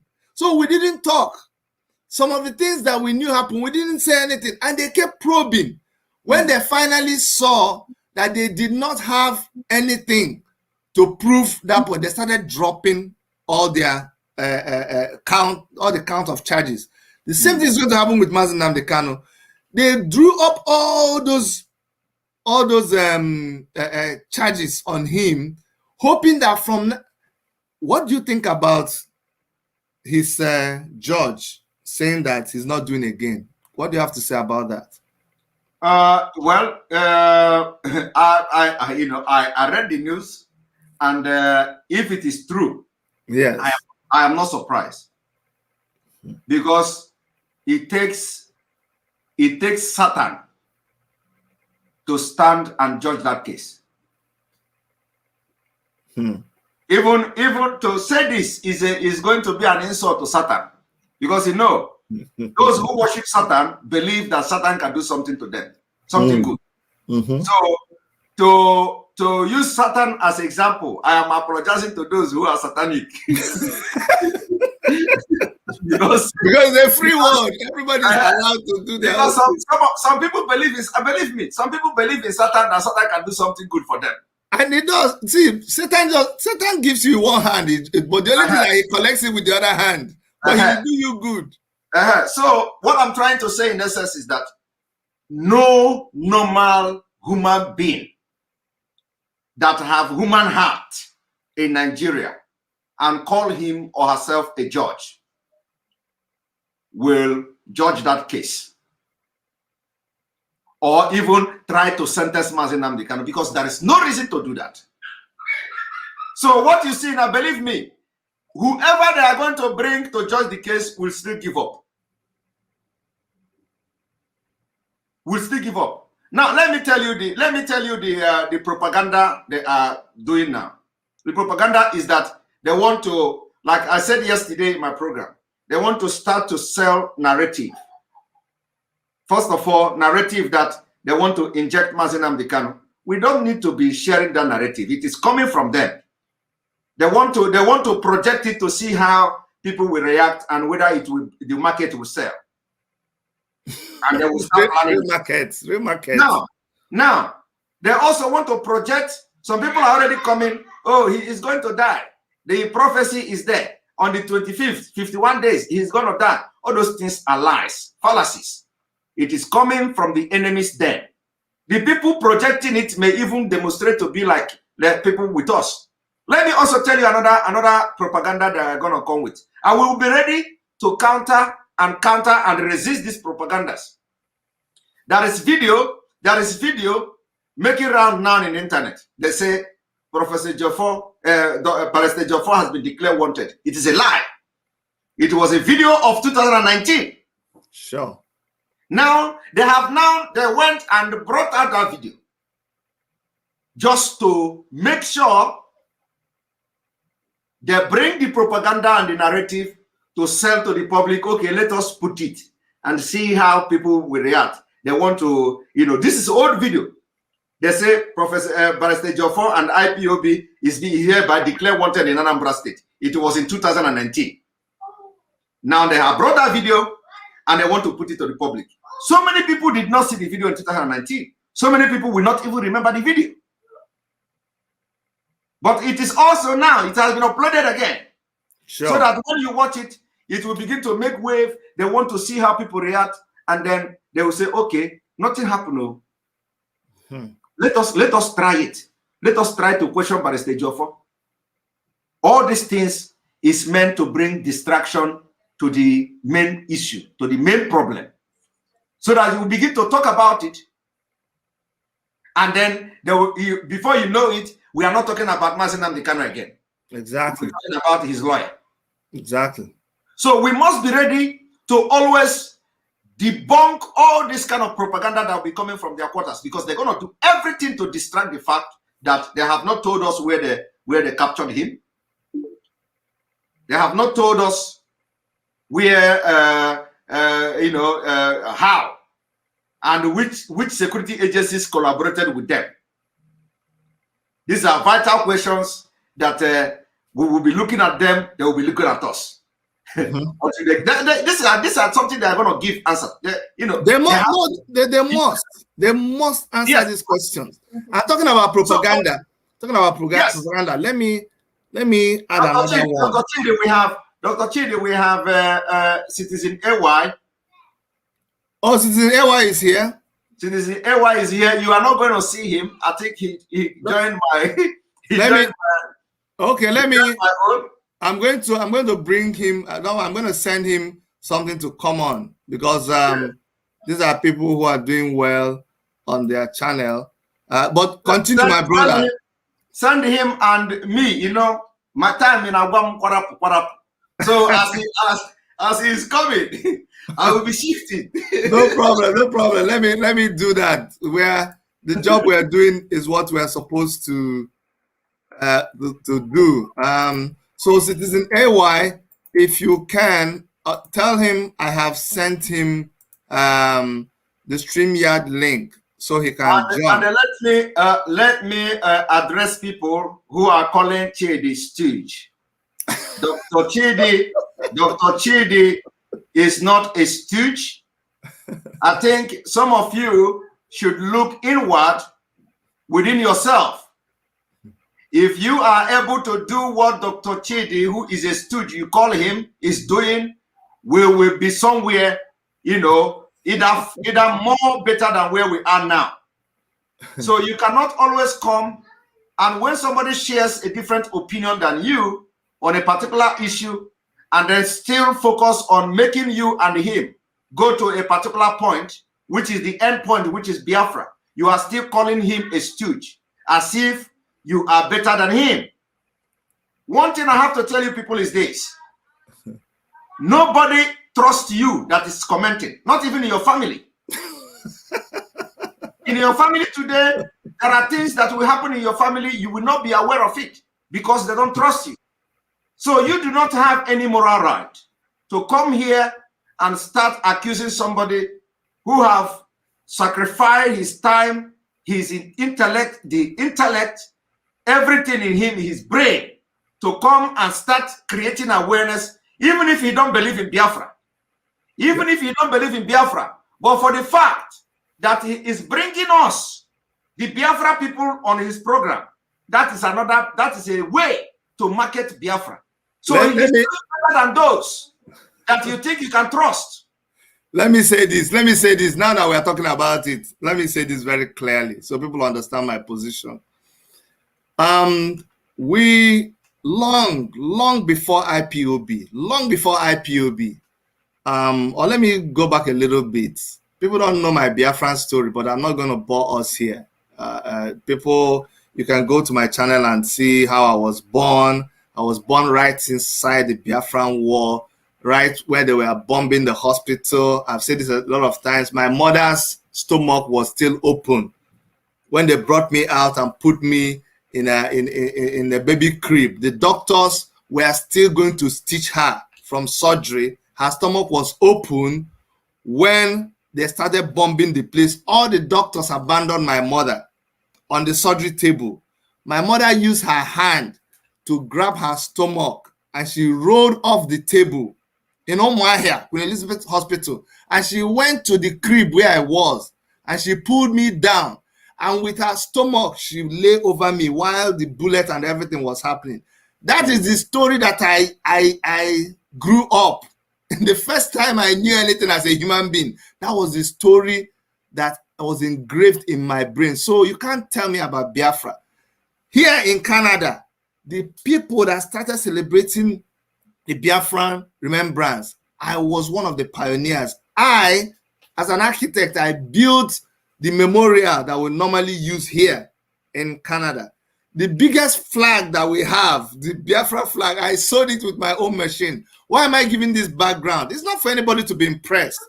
But when we started this struggle against the government of Nigeria, we started it under the Take It Back movement.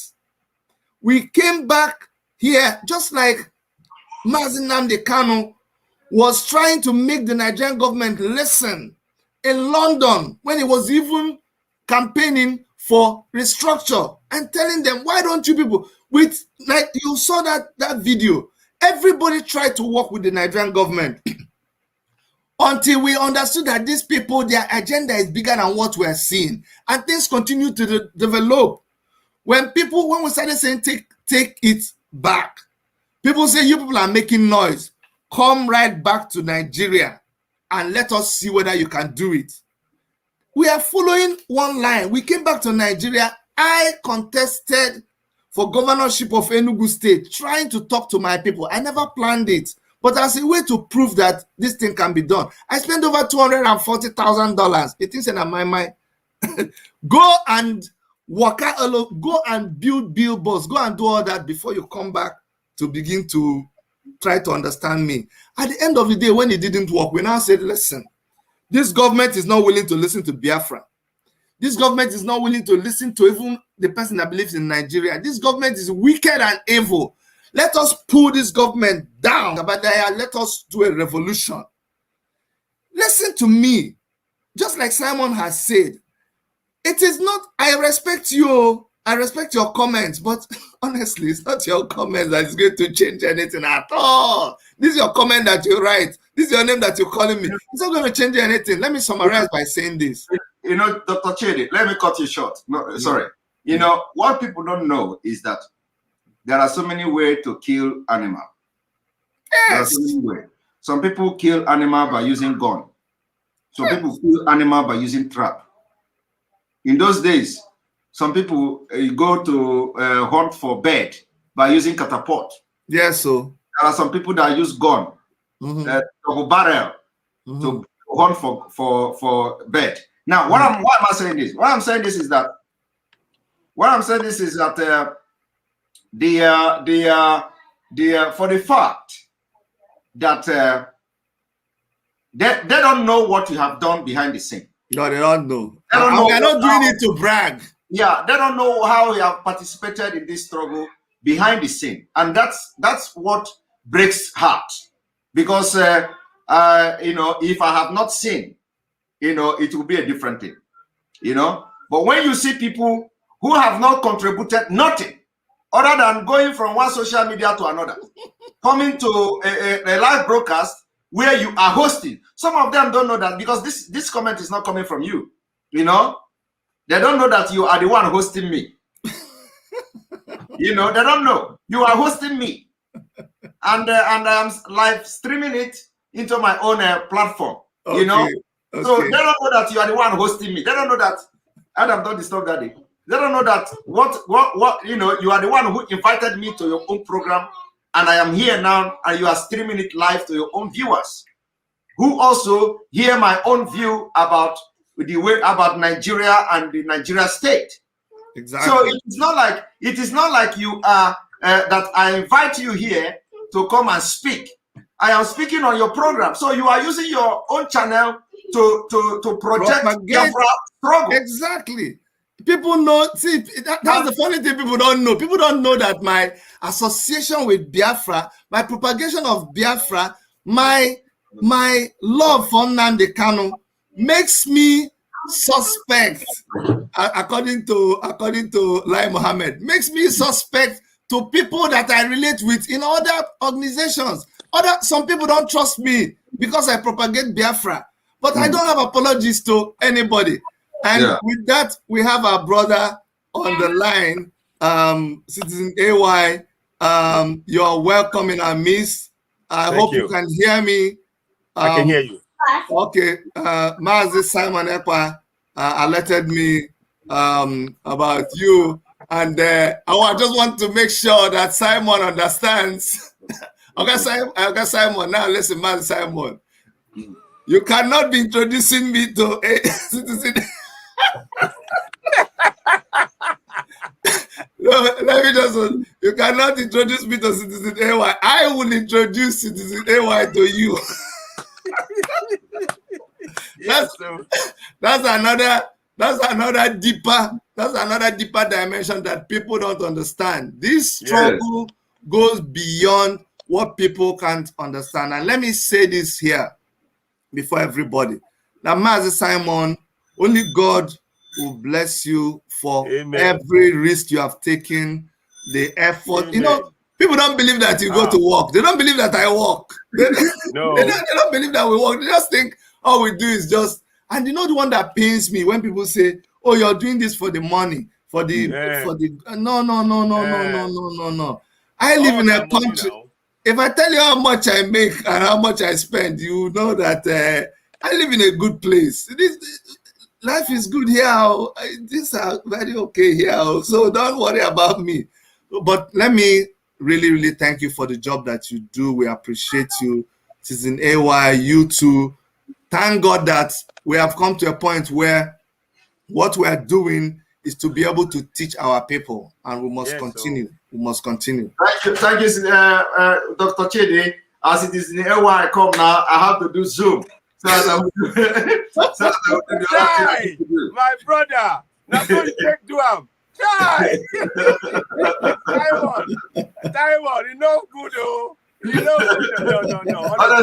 Honestly, I have another engagement that I have to finish. Yeah, I understand. Thank you, Dr. Chidi, for having me on this program. Thank you so much, Mazi Simon. Simon, we'll talk later on. We need to talk. All right.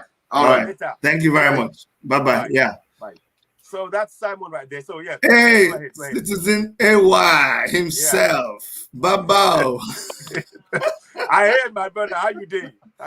I'm good. God bless you. God bless you for all you do.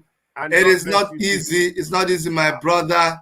But what can we do? We must continue. We must continue.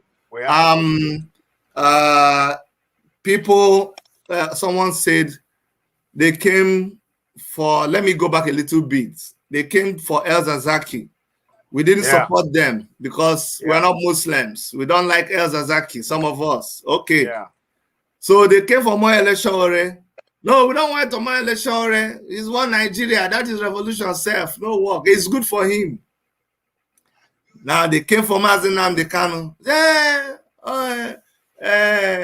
Igbo. Ajokuta, Ajokuta, it's them, make them, I know be Biafra. Even some people inside Biafra say, Igbo people, me, I'm not Biafra, I'm not Igbo. Stop that thing.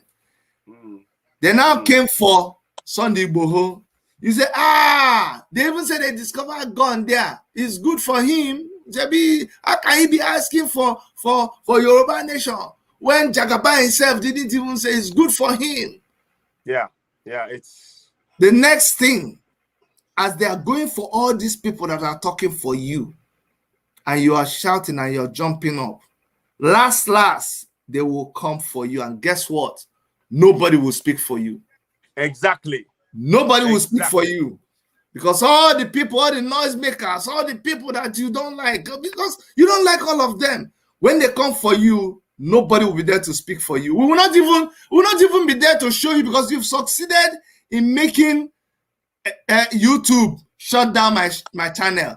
You have succeeded in making YouTube shut down AY's channel. So nobody will even see when they're arresting you and we are supposed to be streaming live. Yeah. My brother, you're welcome. Thank you. Thank you. Chidi, I want to thank you for the work you've been doing. What we're trying to do is to basically sort out one or two things. All of us, they've arrested Nnamdi Kanu illegally. They've gone into Sunday Igboho's house. They've killed 2 people. They've also dealt with many of Nnamdi Kanu's people working with him on ground. What are we saying to you? There is a common thread here. This government has no respect for rule of law, nor for human rights, nor for thinking about having regard not to treat humans inhumanely. So we all are in a struggle together. That is what we must all understand. We have to understand that we are in this struggle together. And until we all get that, so far, it looks like people are beginning to understand. As I speak to you right now, there's a rally going on in Ibadan. They're going to protest in front of the governor's house to demand that they release all of the people that was illegally, that was abducted from Sunday Igboho's house. They also want immediate compensation for the fact that they destroyed his house. And they want the 2 bodies of Afa and Adoga to be released to the family so they can have a proper burial. And that in doing that, the government is trying to hide all of this stuff. Why am I saying all of this?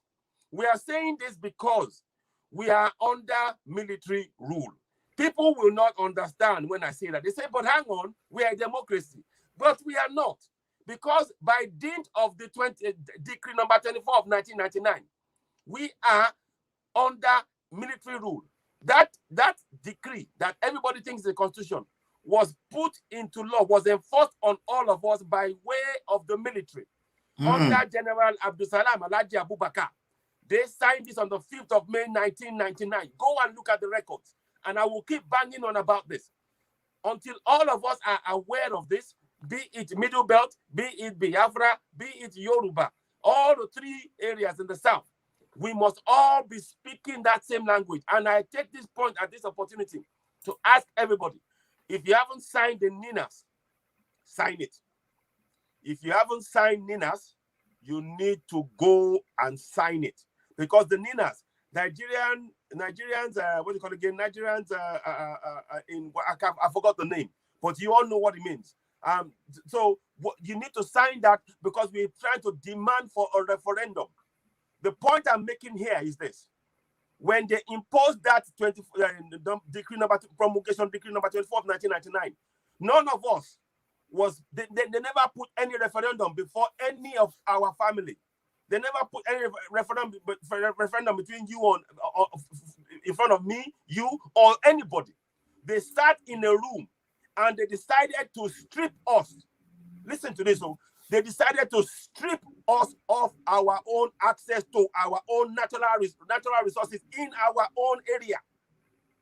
This is what they've done.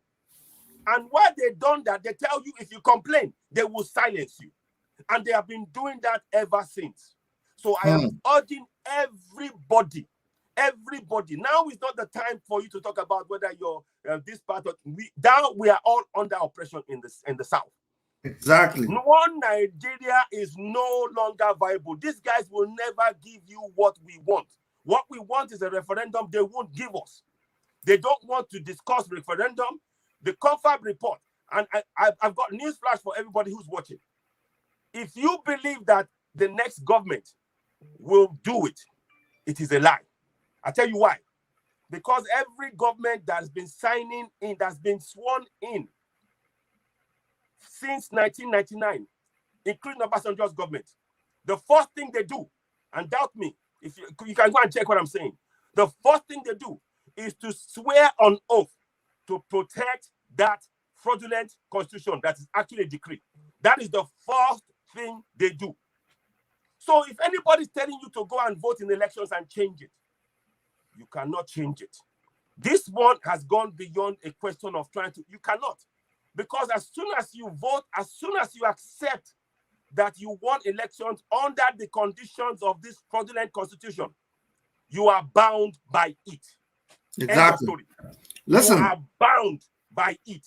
Listen, my brother. It's another. Sorry, go ahead. Let me. Good talk. Good talk. Let me first of all address Mercy Okamaka. He said, Chidi, you forgot Middle Belt. We didn't forget Middle Belt. And let me just say that they came for the people of Middle Belt. They killed them. You said, some of you even said, it's good for them. It was Benue people that fought Biafra and killed Biafra. No. They've come for everybody. Now, the thing don't reach. Even inside northern Nigeria, they came for the indigenous Hausa people. So just to let you know that because we didn't mention it, doesn't mean we are discriminating or isolating anybody. Everybody is feeling it right now. Citizen AY, yes. I want, because a lot of people, the government is busy spreading a narrative that is trying to make, they just want people to feel demoralized. They want people to feel that the struggle is over. Tell us about Chief Sunday Igboho, the state of things. I know you just told us that there's going to be a demonstration, but how is the spirit amongst the Oduduwa people and their agitation? The spirit is very high. You can see I'm wearing my Oduduwa cap with my sign there. And what we are simply doing, and I'm in discussions with Simon, which I will talk about a little bit later on, if time allows. But specifically on Chief Oloye Sunday Igboho, what they tried to do, the DSS went to his house a few days ago, and they tried to arrest him. Well, their plan, from what we understand now, was to actually, deal with him, to kill him. Yes. That was their plan. Their plan was to kill him. And when they failed to do that, they took two people close to him. When they used bullets against them and it wouldn't work, they used knives to butcher them to death. People will see videos, pictures of blood across the floor in that house. They destroyed that house. They damaged so many things. What is worse still, they took about 20 people or something. They took them illegally. They abducted them from that house. They didn't do anything. And let's not forget, there was already a court case against this government. There was already a court case that Chief Oloye Sunday Igboho had taken when they had come in the first time to go into his house. There's already a court case. But they ignored that court case. They ignored what was being said now, and they went into his house illegally the second time. And this time, they killed. So what is happening right now is, as we speak, those that have been arrested, that have been abducted illegally by the corrupt governance, the government will not let them get medical treatment. Are you there, Chidi? Can you hear me? No, I can hear you. I'm focusing on you. I want people to hear you. So as we speak right now, the lawyers have been trying to go down to see those people and get them medical help at the same time and release them. The government so far, twice now, I think today now as well, they've not let them get access to medical help. And that is your one Nigeria for you. That is your one Nigeria. Those of you who are saying one Nigeria, when it comes to it, when they're supposed to protect your life, come what may, as a citizen, one Nigeria doesn't care about you. In the UK, for example, even though if you commit a crime, you are entitled to be treated in a humane manner. That is the point I'm trying to make here. The point I'm trying to make. So when you talk about one Nigeria does not care about your life. They will not treat you humanely, whether or not you committed a crime or not. One Nigeria wants you to just submit, no questions, that's it. That's the key difference. And that is what they're doing right now. So that is why our people have been on the streets today. They are still on the streets. They are protesting. They are going to the governor's house in Ibadan to tell him that they must release all of the people that have been illegally abducted, release the bodies of the two people that the federal government killed, and also take away they're telling the federal government that they must remove the wanted thing, the demand for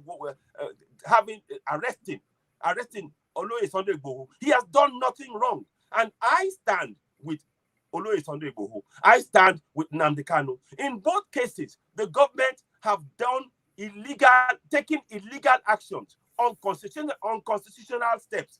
And I mean, not to say that I agree with our constitution, because the constitution is a fraud. Like I said, it's a decree. So where we are right now is that we are not going to relent. We are going full pelt as Yoruba people for the government to completely withdraw any attempt to arrest Oloye Sunday Igboho. The same government that refused, that looks the other way when Gumi is encouraging people. Even as we speak, Gumi was telling them, oh, we will start going to hospitals and schools. And guess what? They've been to hospitals and schools, they've abducted. And the government is not arresting Gumi.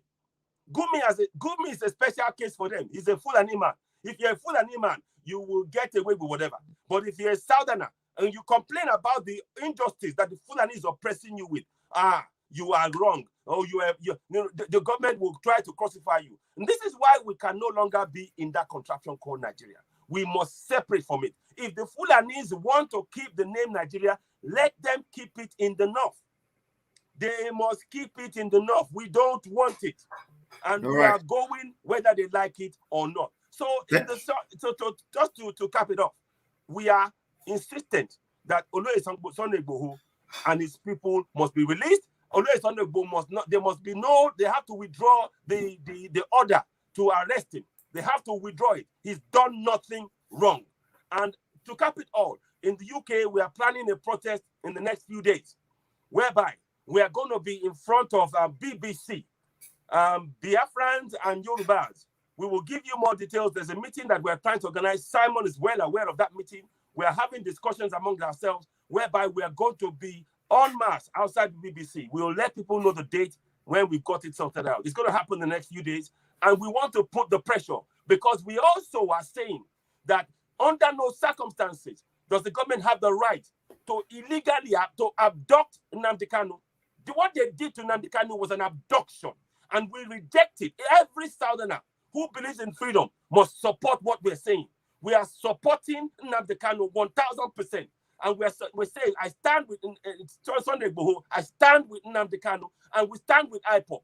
And if the government of the day refuses to proscribe Mietiala, Boko Haram, ISWAP, Fulani terrorists, what are we talking about?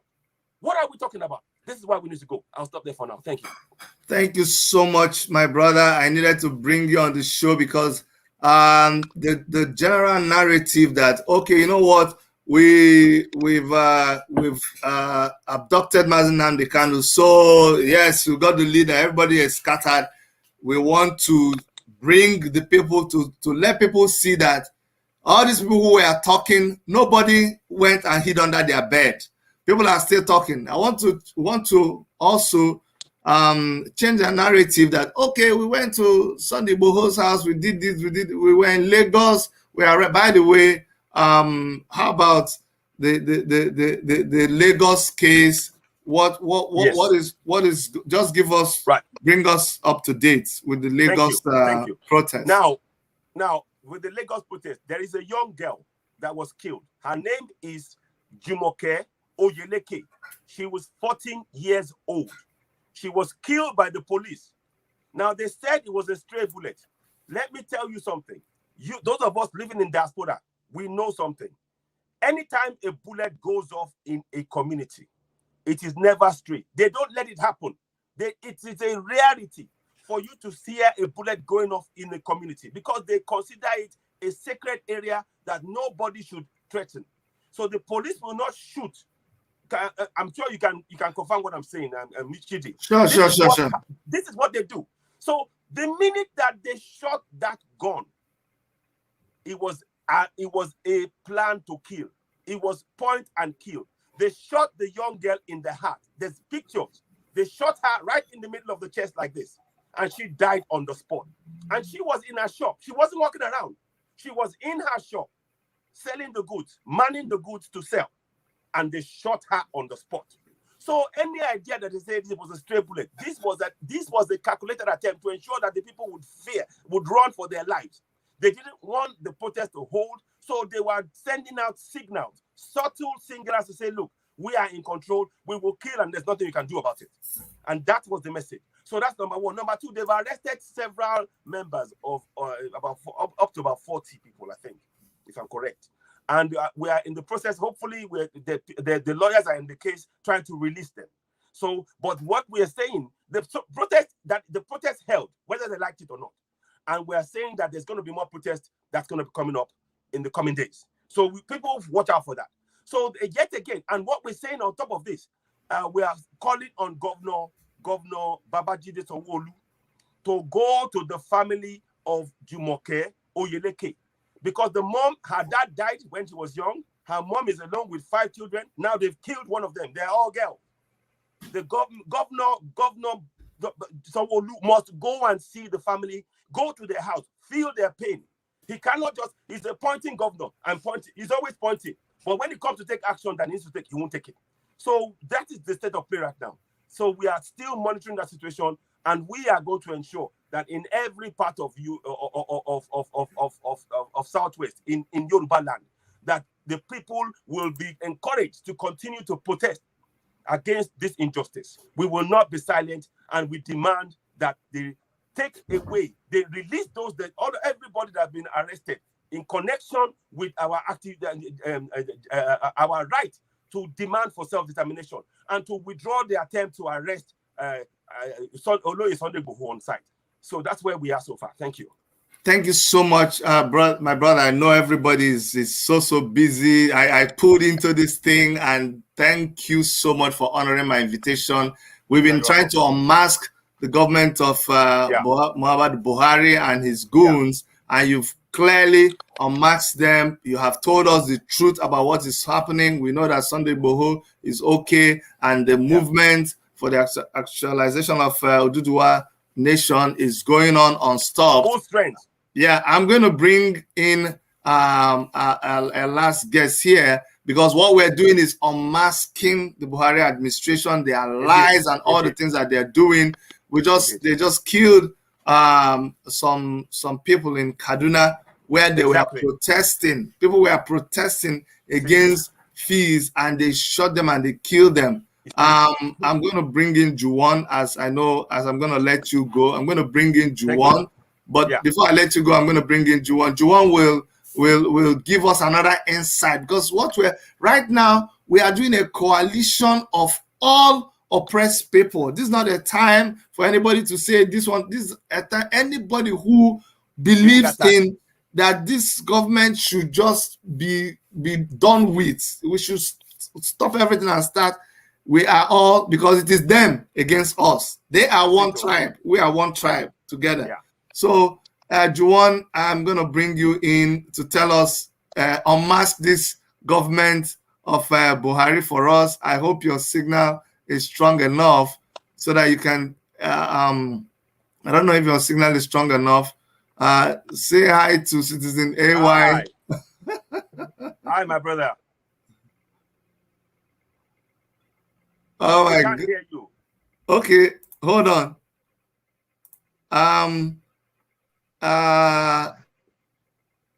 You have to unmute yourself. Okay. I can unmute.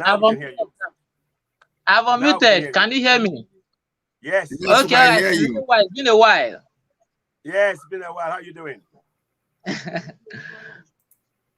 good to see you. Hey, I'm doing fine. I'm doing fine, comrade. How have you been? I'm all right. Working. All right. Thank you so much. Thank you so much. Thank you too. Thank you. We are all in this struggle together. We have we have to do everything to push this governance away. This crooks, the corrupt governance out. All right. Thank you so much, Citizen AY. Thank you for honoring my request. I'm going to let you go now. All right. All right. So, Juwon himself, how are you, sir? Dr. Chidi. This government. Thanks for having me on the show. Sure. You have been a student leader.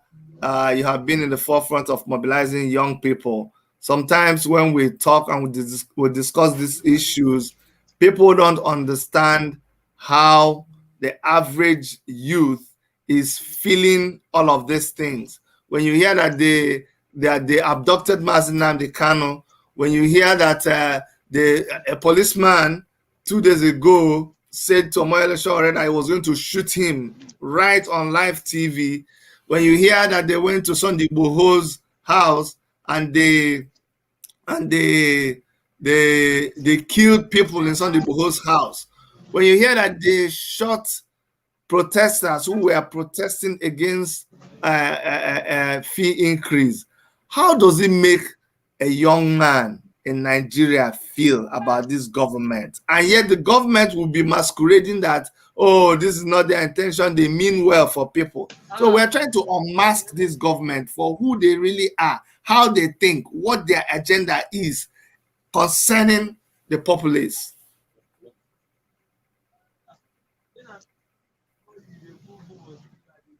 Can you hear me? Yeah, I think I lost you for about 10 seconds. Okay, we just want you to tell us. I lost you for about 10 seconds. From the perspective of I lost you for about 10 seconds. Okay, for the perspective of young Nigerians, how do they react to all of these things that are going on now?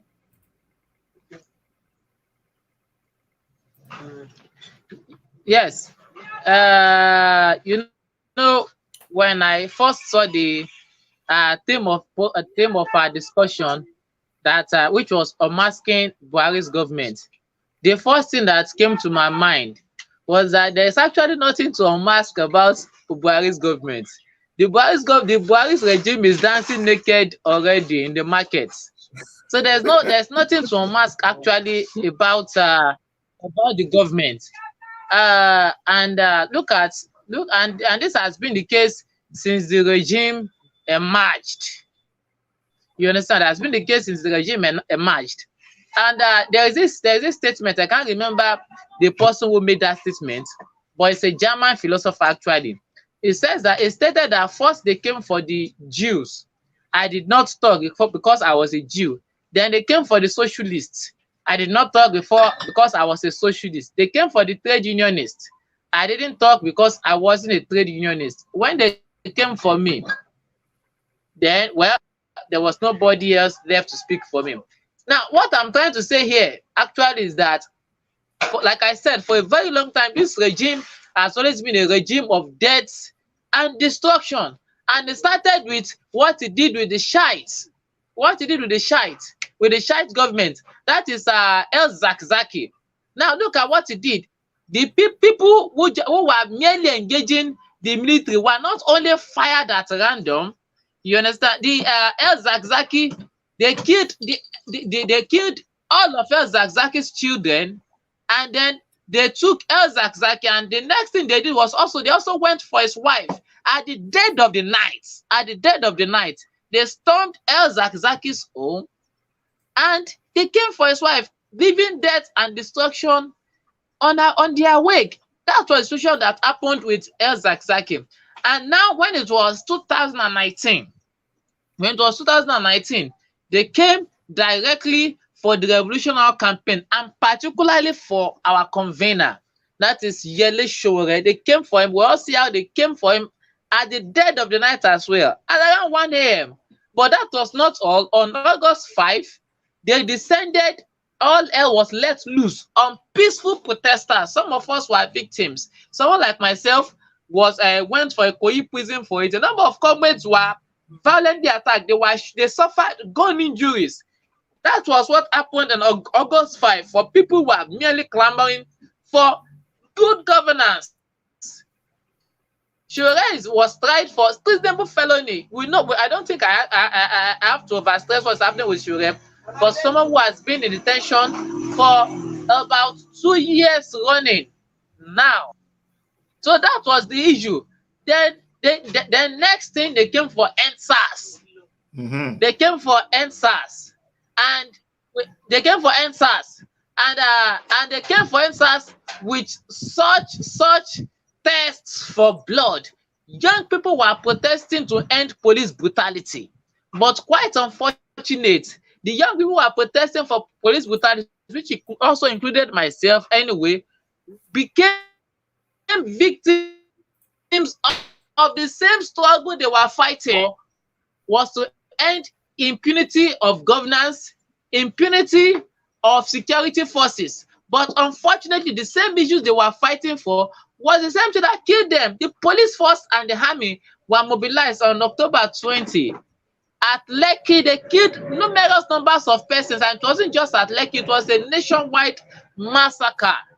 It was a nationwide massacre, such that even in Lagos, for instance, I think a doctor, one of I think it was one of the coroners, came to testify that about 99 bodies 99, yeah, were brought in on August on October 20. 99 bodies. 99 bodies. We have not talked about the other persons who were just killed and threw into the stream. A lot of people were killed.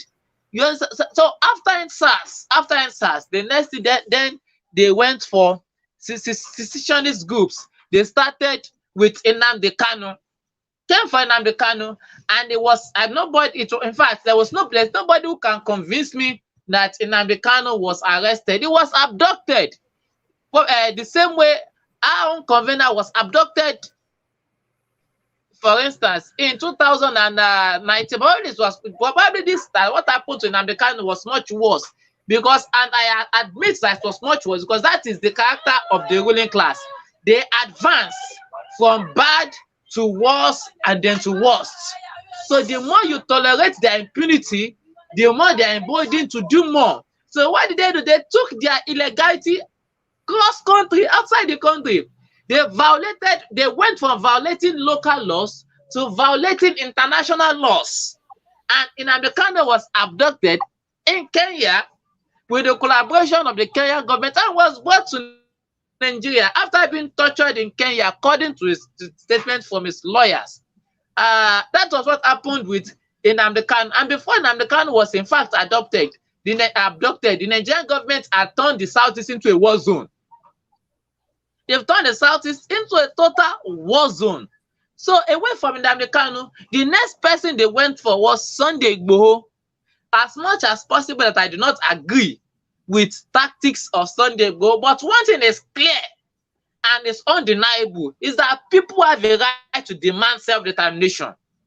People have the right to vent their opinion or their views about anything that's not working, because fundamentally speaking, we all have the feeling, we all feel everything the IPOB are talking about, everything the Odua Nation are talking about, because at the bottom line, none of us are treated as citizens, and that's the bottom line of secessionist agitation. It is that nobody is being treated as citizens. Everybody is treated lesser than an animal. That's exactly what happened to the South as well. How did the government responded? They came in the dead of the night, left death and destruction in their wake. They not only arrested people, they killed people. And you know what is worse than the fact that they killed people? They actually had the temerity. They had the courage. You understand? They had the courage to tell the Nigerian public that they went to go and kill people in their houses in the middle of the night. Something that even the Abacha regime, as terrible as it was, could not even have done. We have moved far worse than military dictatorship. This is worse than impunity. We are living in a jungle. We are living in a jungle. That's exactly what was done. And what the government sent to Sunday Igboho is a clear message on the Nigerian people that they have completely abandoned the rule of law, and they are declaring war on the Nigerian constitution, and by default they are declaring war on the Nigerian people. That is what happened. That's the best way this can be interpreted. They left from after they attacked Sunday Igboho and killed people. The Yoruba Nation had a rally on July 3rd. I don't need to tell you what happened. Even they killed a young girl, a very small girl, a trader who was fighting to make ends meet. She was killed in cold blood, and that was after everybody was protesting their rights. They were dispersed violent. I was at that protest, and I saw everything happen live. How they were shooting, and they were throwing canisters, and they were using hot water to disperse protesters in the most violent means. That was what happened in Jota. Nobody told me. I was there. And even if I was not there, I would have believed it anyway, because that's exactly what they did to us for years since the regime had emerged. But that was not all, Dr. Chidi. It is also that recently, I think it was about 24 hours ago, we now have a government that unofficially the government had criminalized protest. Now officially they want to bring it into a law. Now they then say that now they are proposing a 5-year jail term for protesters. And probably for everybody who is having a mixed feeling that no, this issue is not attached to protesters, go and look at the content of the document. People are saying, they say that they are going to be sending people to 5 years imprisonment for gathering, for being in unlawful assembly, quote and unquote. Dr. Chidi, I can't remember the number of times I've been charged for unlawful assembly because we are protesting. So when you hear the ruling class say they are going to send you to jail for unlawful assembly, unlawful assembly, according to them, is not when bandits gather.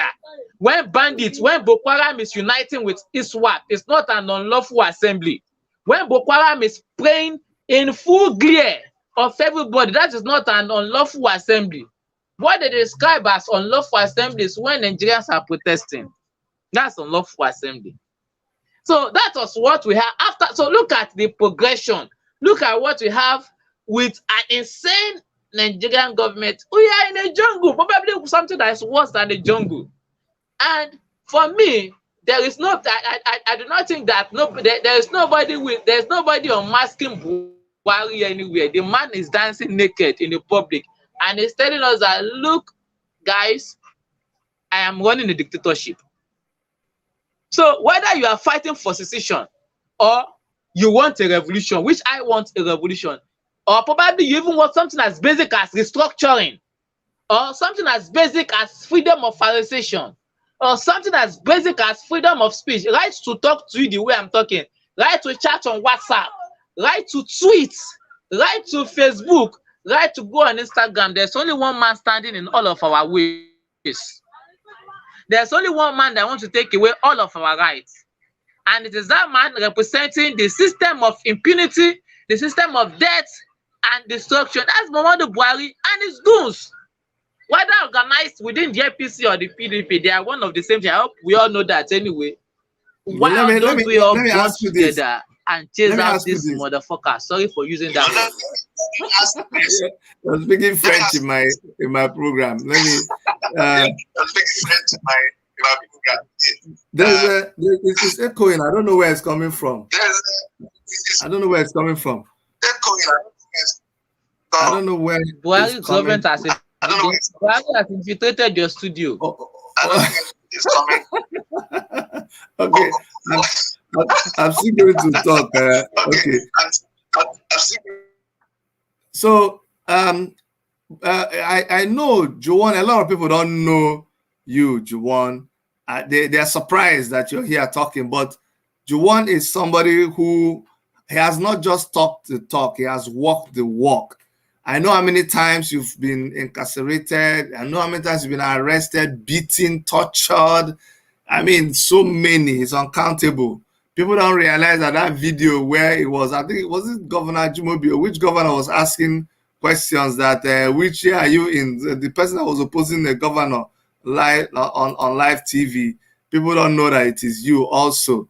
But that's why we always run to you to tell us about the perspective of the youth. We see what is happening. We're going to close with this. Is Ajumobi. You're going to tell us a little bit about that because I want people to really know who you are. But tell us the situation in Kaduna now, where we have one of Buhari's goons. Tell us what's going on there in Kaduna with the students that were protesting for increase in their fees. We are protesting.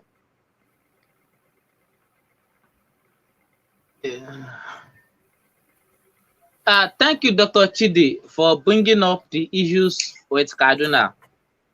And what is happening in Kaduna, in a lot of ways, has further confirmed that the war we fight is not a war between the Fulani and Yoruba people or Fulani and Igbo people.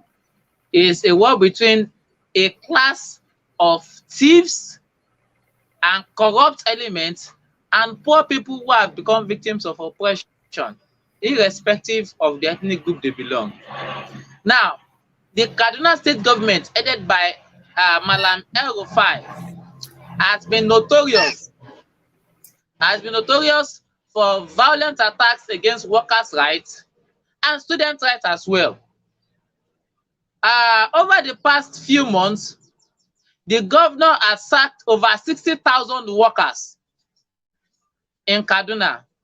A lot of them husbands, wives, parents, and children who are taking care of their parents. And the Nigerian Labour Congress, NLC, went on strike to demand a reversal and immediate reinstatement of over 60,000 workers that were struck by this the government of El-Rufai. Rather than acceding to the workers' demands or discussing with them in the most civilized manner, Governor El-Rufai unleashed hoodlums on protesters who are predominantly northerners. I was not told, I was there in Kaduna. And they were not only attacked by hoodlums, police,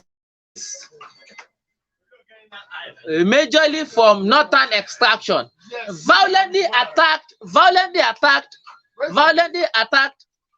protesters in Kaduna. But that was not all. Students, the Kaduna State government also increased school fees of students in Kaduna State University and a particular college of education also in Kaduna. The students of Kaduna State University protested. They were not only violently repressed, they were arrested. And when the students were released, the government of Kaduna forced them. The government of Kaduna forced them into signing an oath not to partake in any form of protest against government. When the students of the College of Education stormed into the streets, the government did not only descended on the protest with violence, they violated what is left of their fundamental human rights. About 12 persons were arrested. 12. And as I speak with you, Dr. Chidi, 12 of them are still in detention as we speak. 12 students who are fighting against the policies of fee increment imposed by Governor El-Rufai.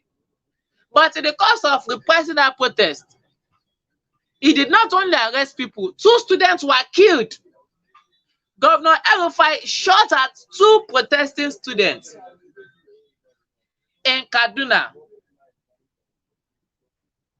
12 of the people who were arrested are still in detention as we speak.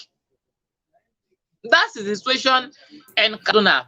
And as a movement, Take It Back movement, the Kaduna State chapter of our movement has taken up a position on it, and they have begun processes targeted at organizing resistance against El-Rufai's jackboot absolutism. And it's going to be starting with series of webinars, series of physical symposia. One of the webinars is coming up this coming Sunday. Series of symposia, and also mass actions are being planned, because even students of Kaduna, the working class of Kaduna, who are predominantly northerners, are saying they are tired. And our movement, the Take It Back movement, is at the forefront of this resistance. That's the situation of things in Kaduna, Dr. Chidi. Thank you so much. Thank you so much, Juwan. I know I had to jump on you impromptu, and but the thing about you is that you're always ready in season and out of season. I want to thank you for the job we do.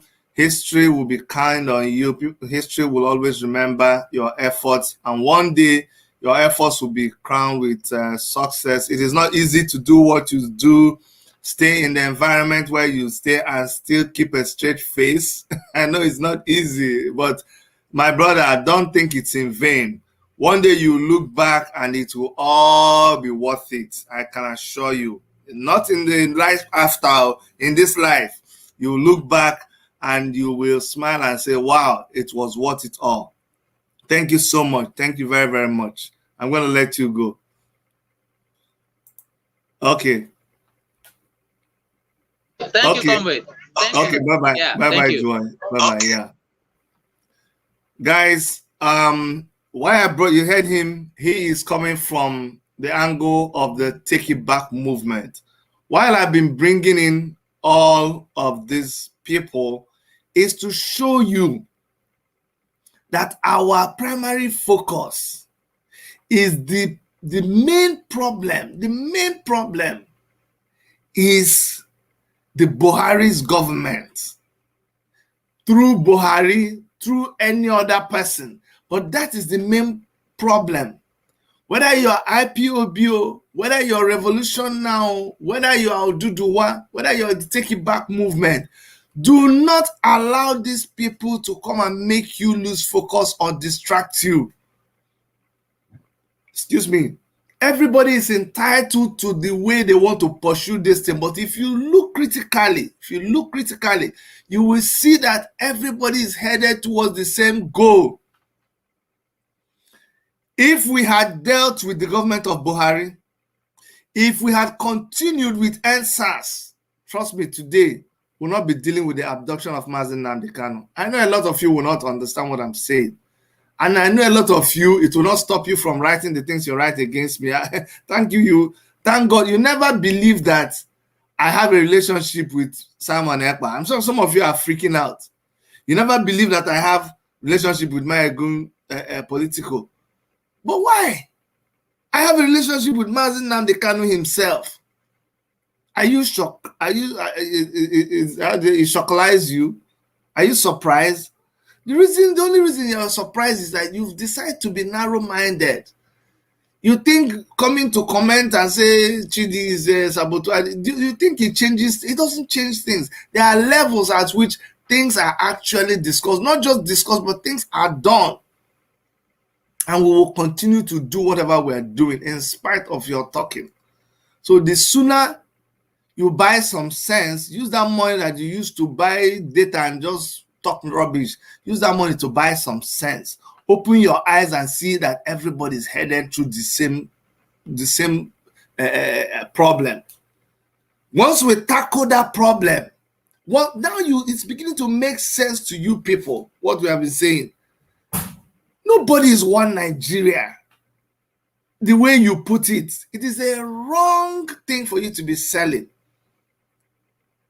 What people are saying is that what is preventing you from having your way? Let me repeat again.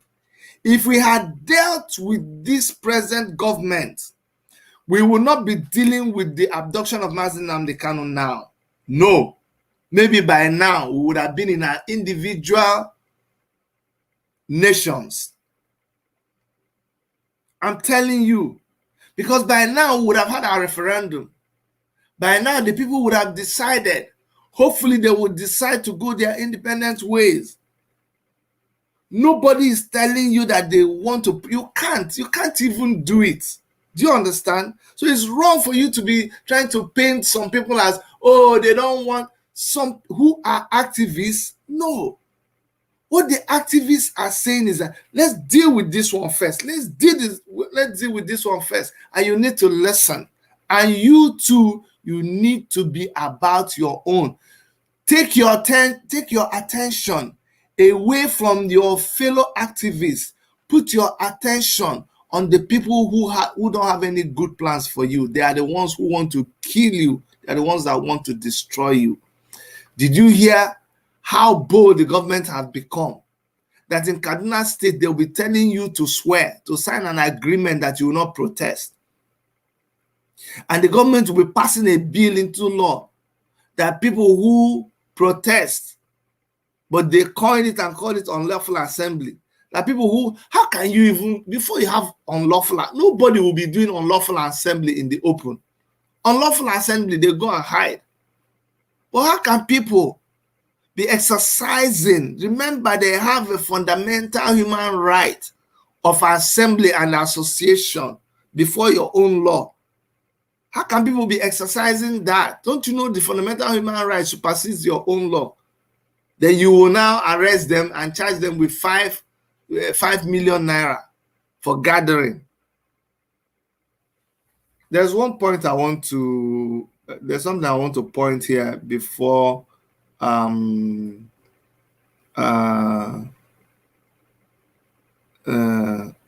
somebody say, when you give IPOB 1,000 in donation meeting, they know they say, my sister,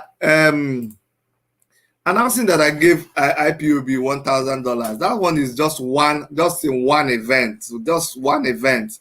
We don't make noise about it. But like I said, Biafra is a spiritual thing. You can't teach me about it. I cannot impress you.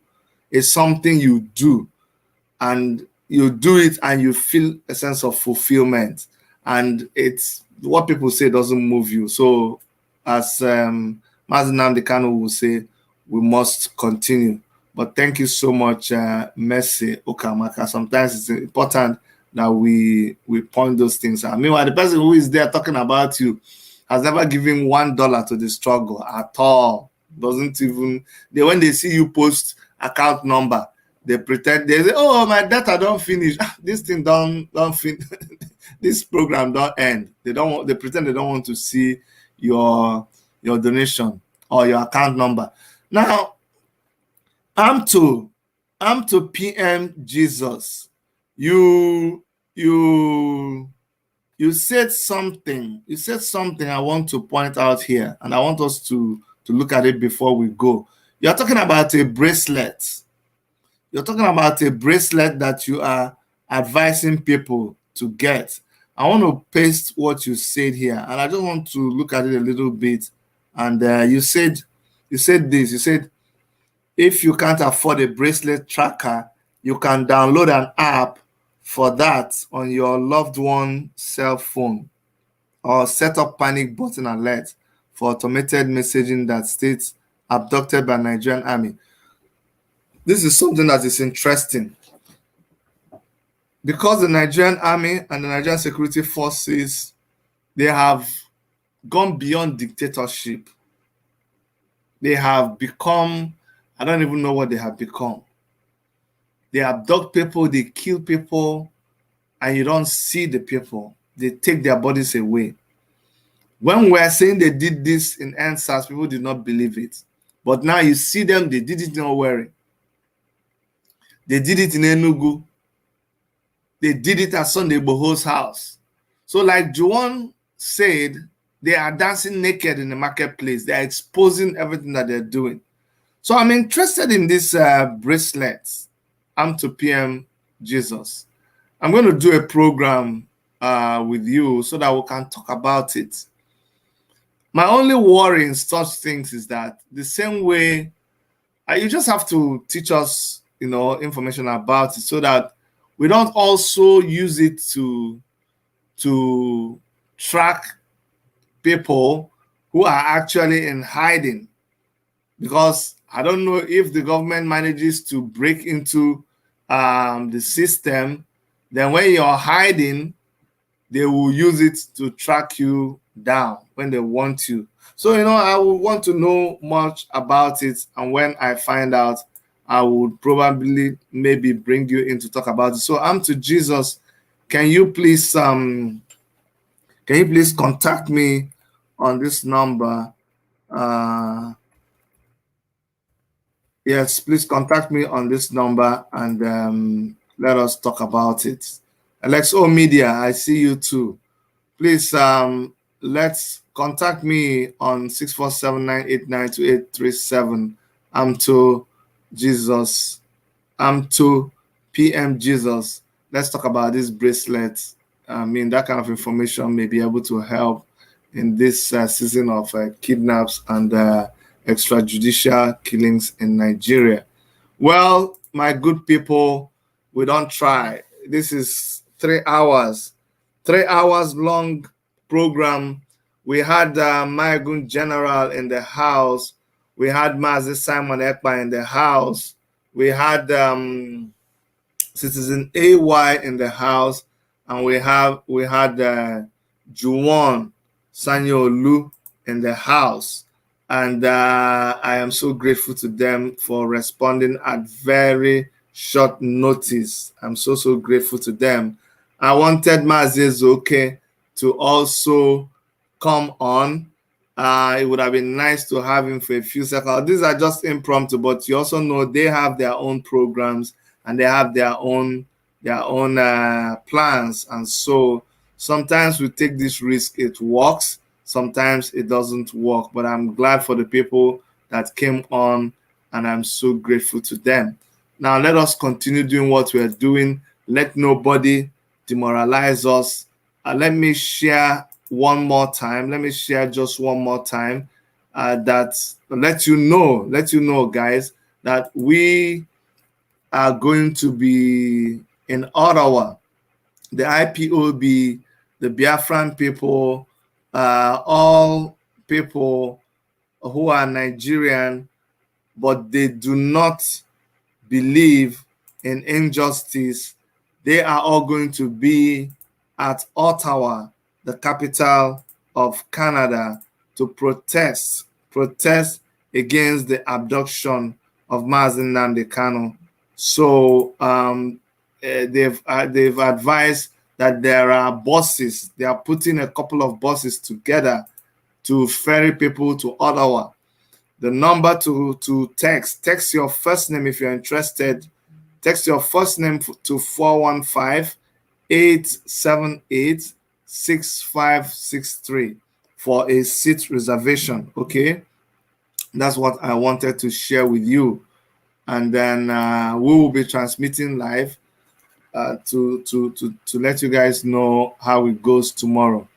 On behalf of Dr. Erica, and just to let you know, if you're visiting us for the first time, kindly make sure that you subscribe to our channel. If you're watching on YouTube, if you're on Facebook, give us a like. You can leave us a comment there too. We appreciate it.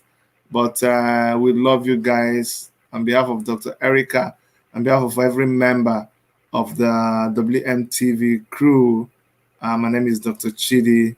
See you guys next time. Bye-bye.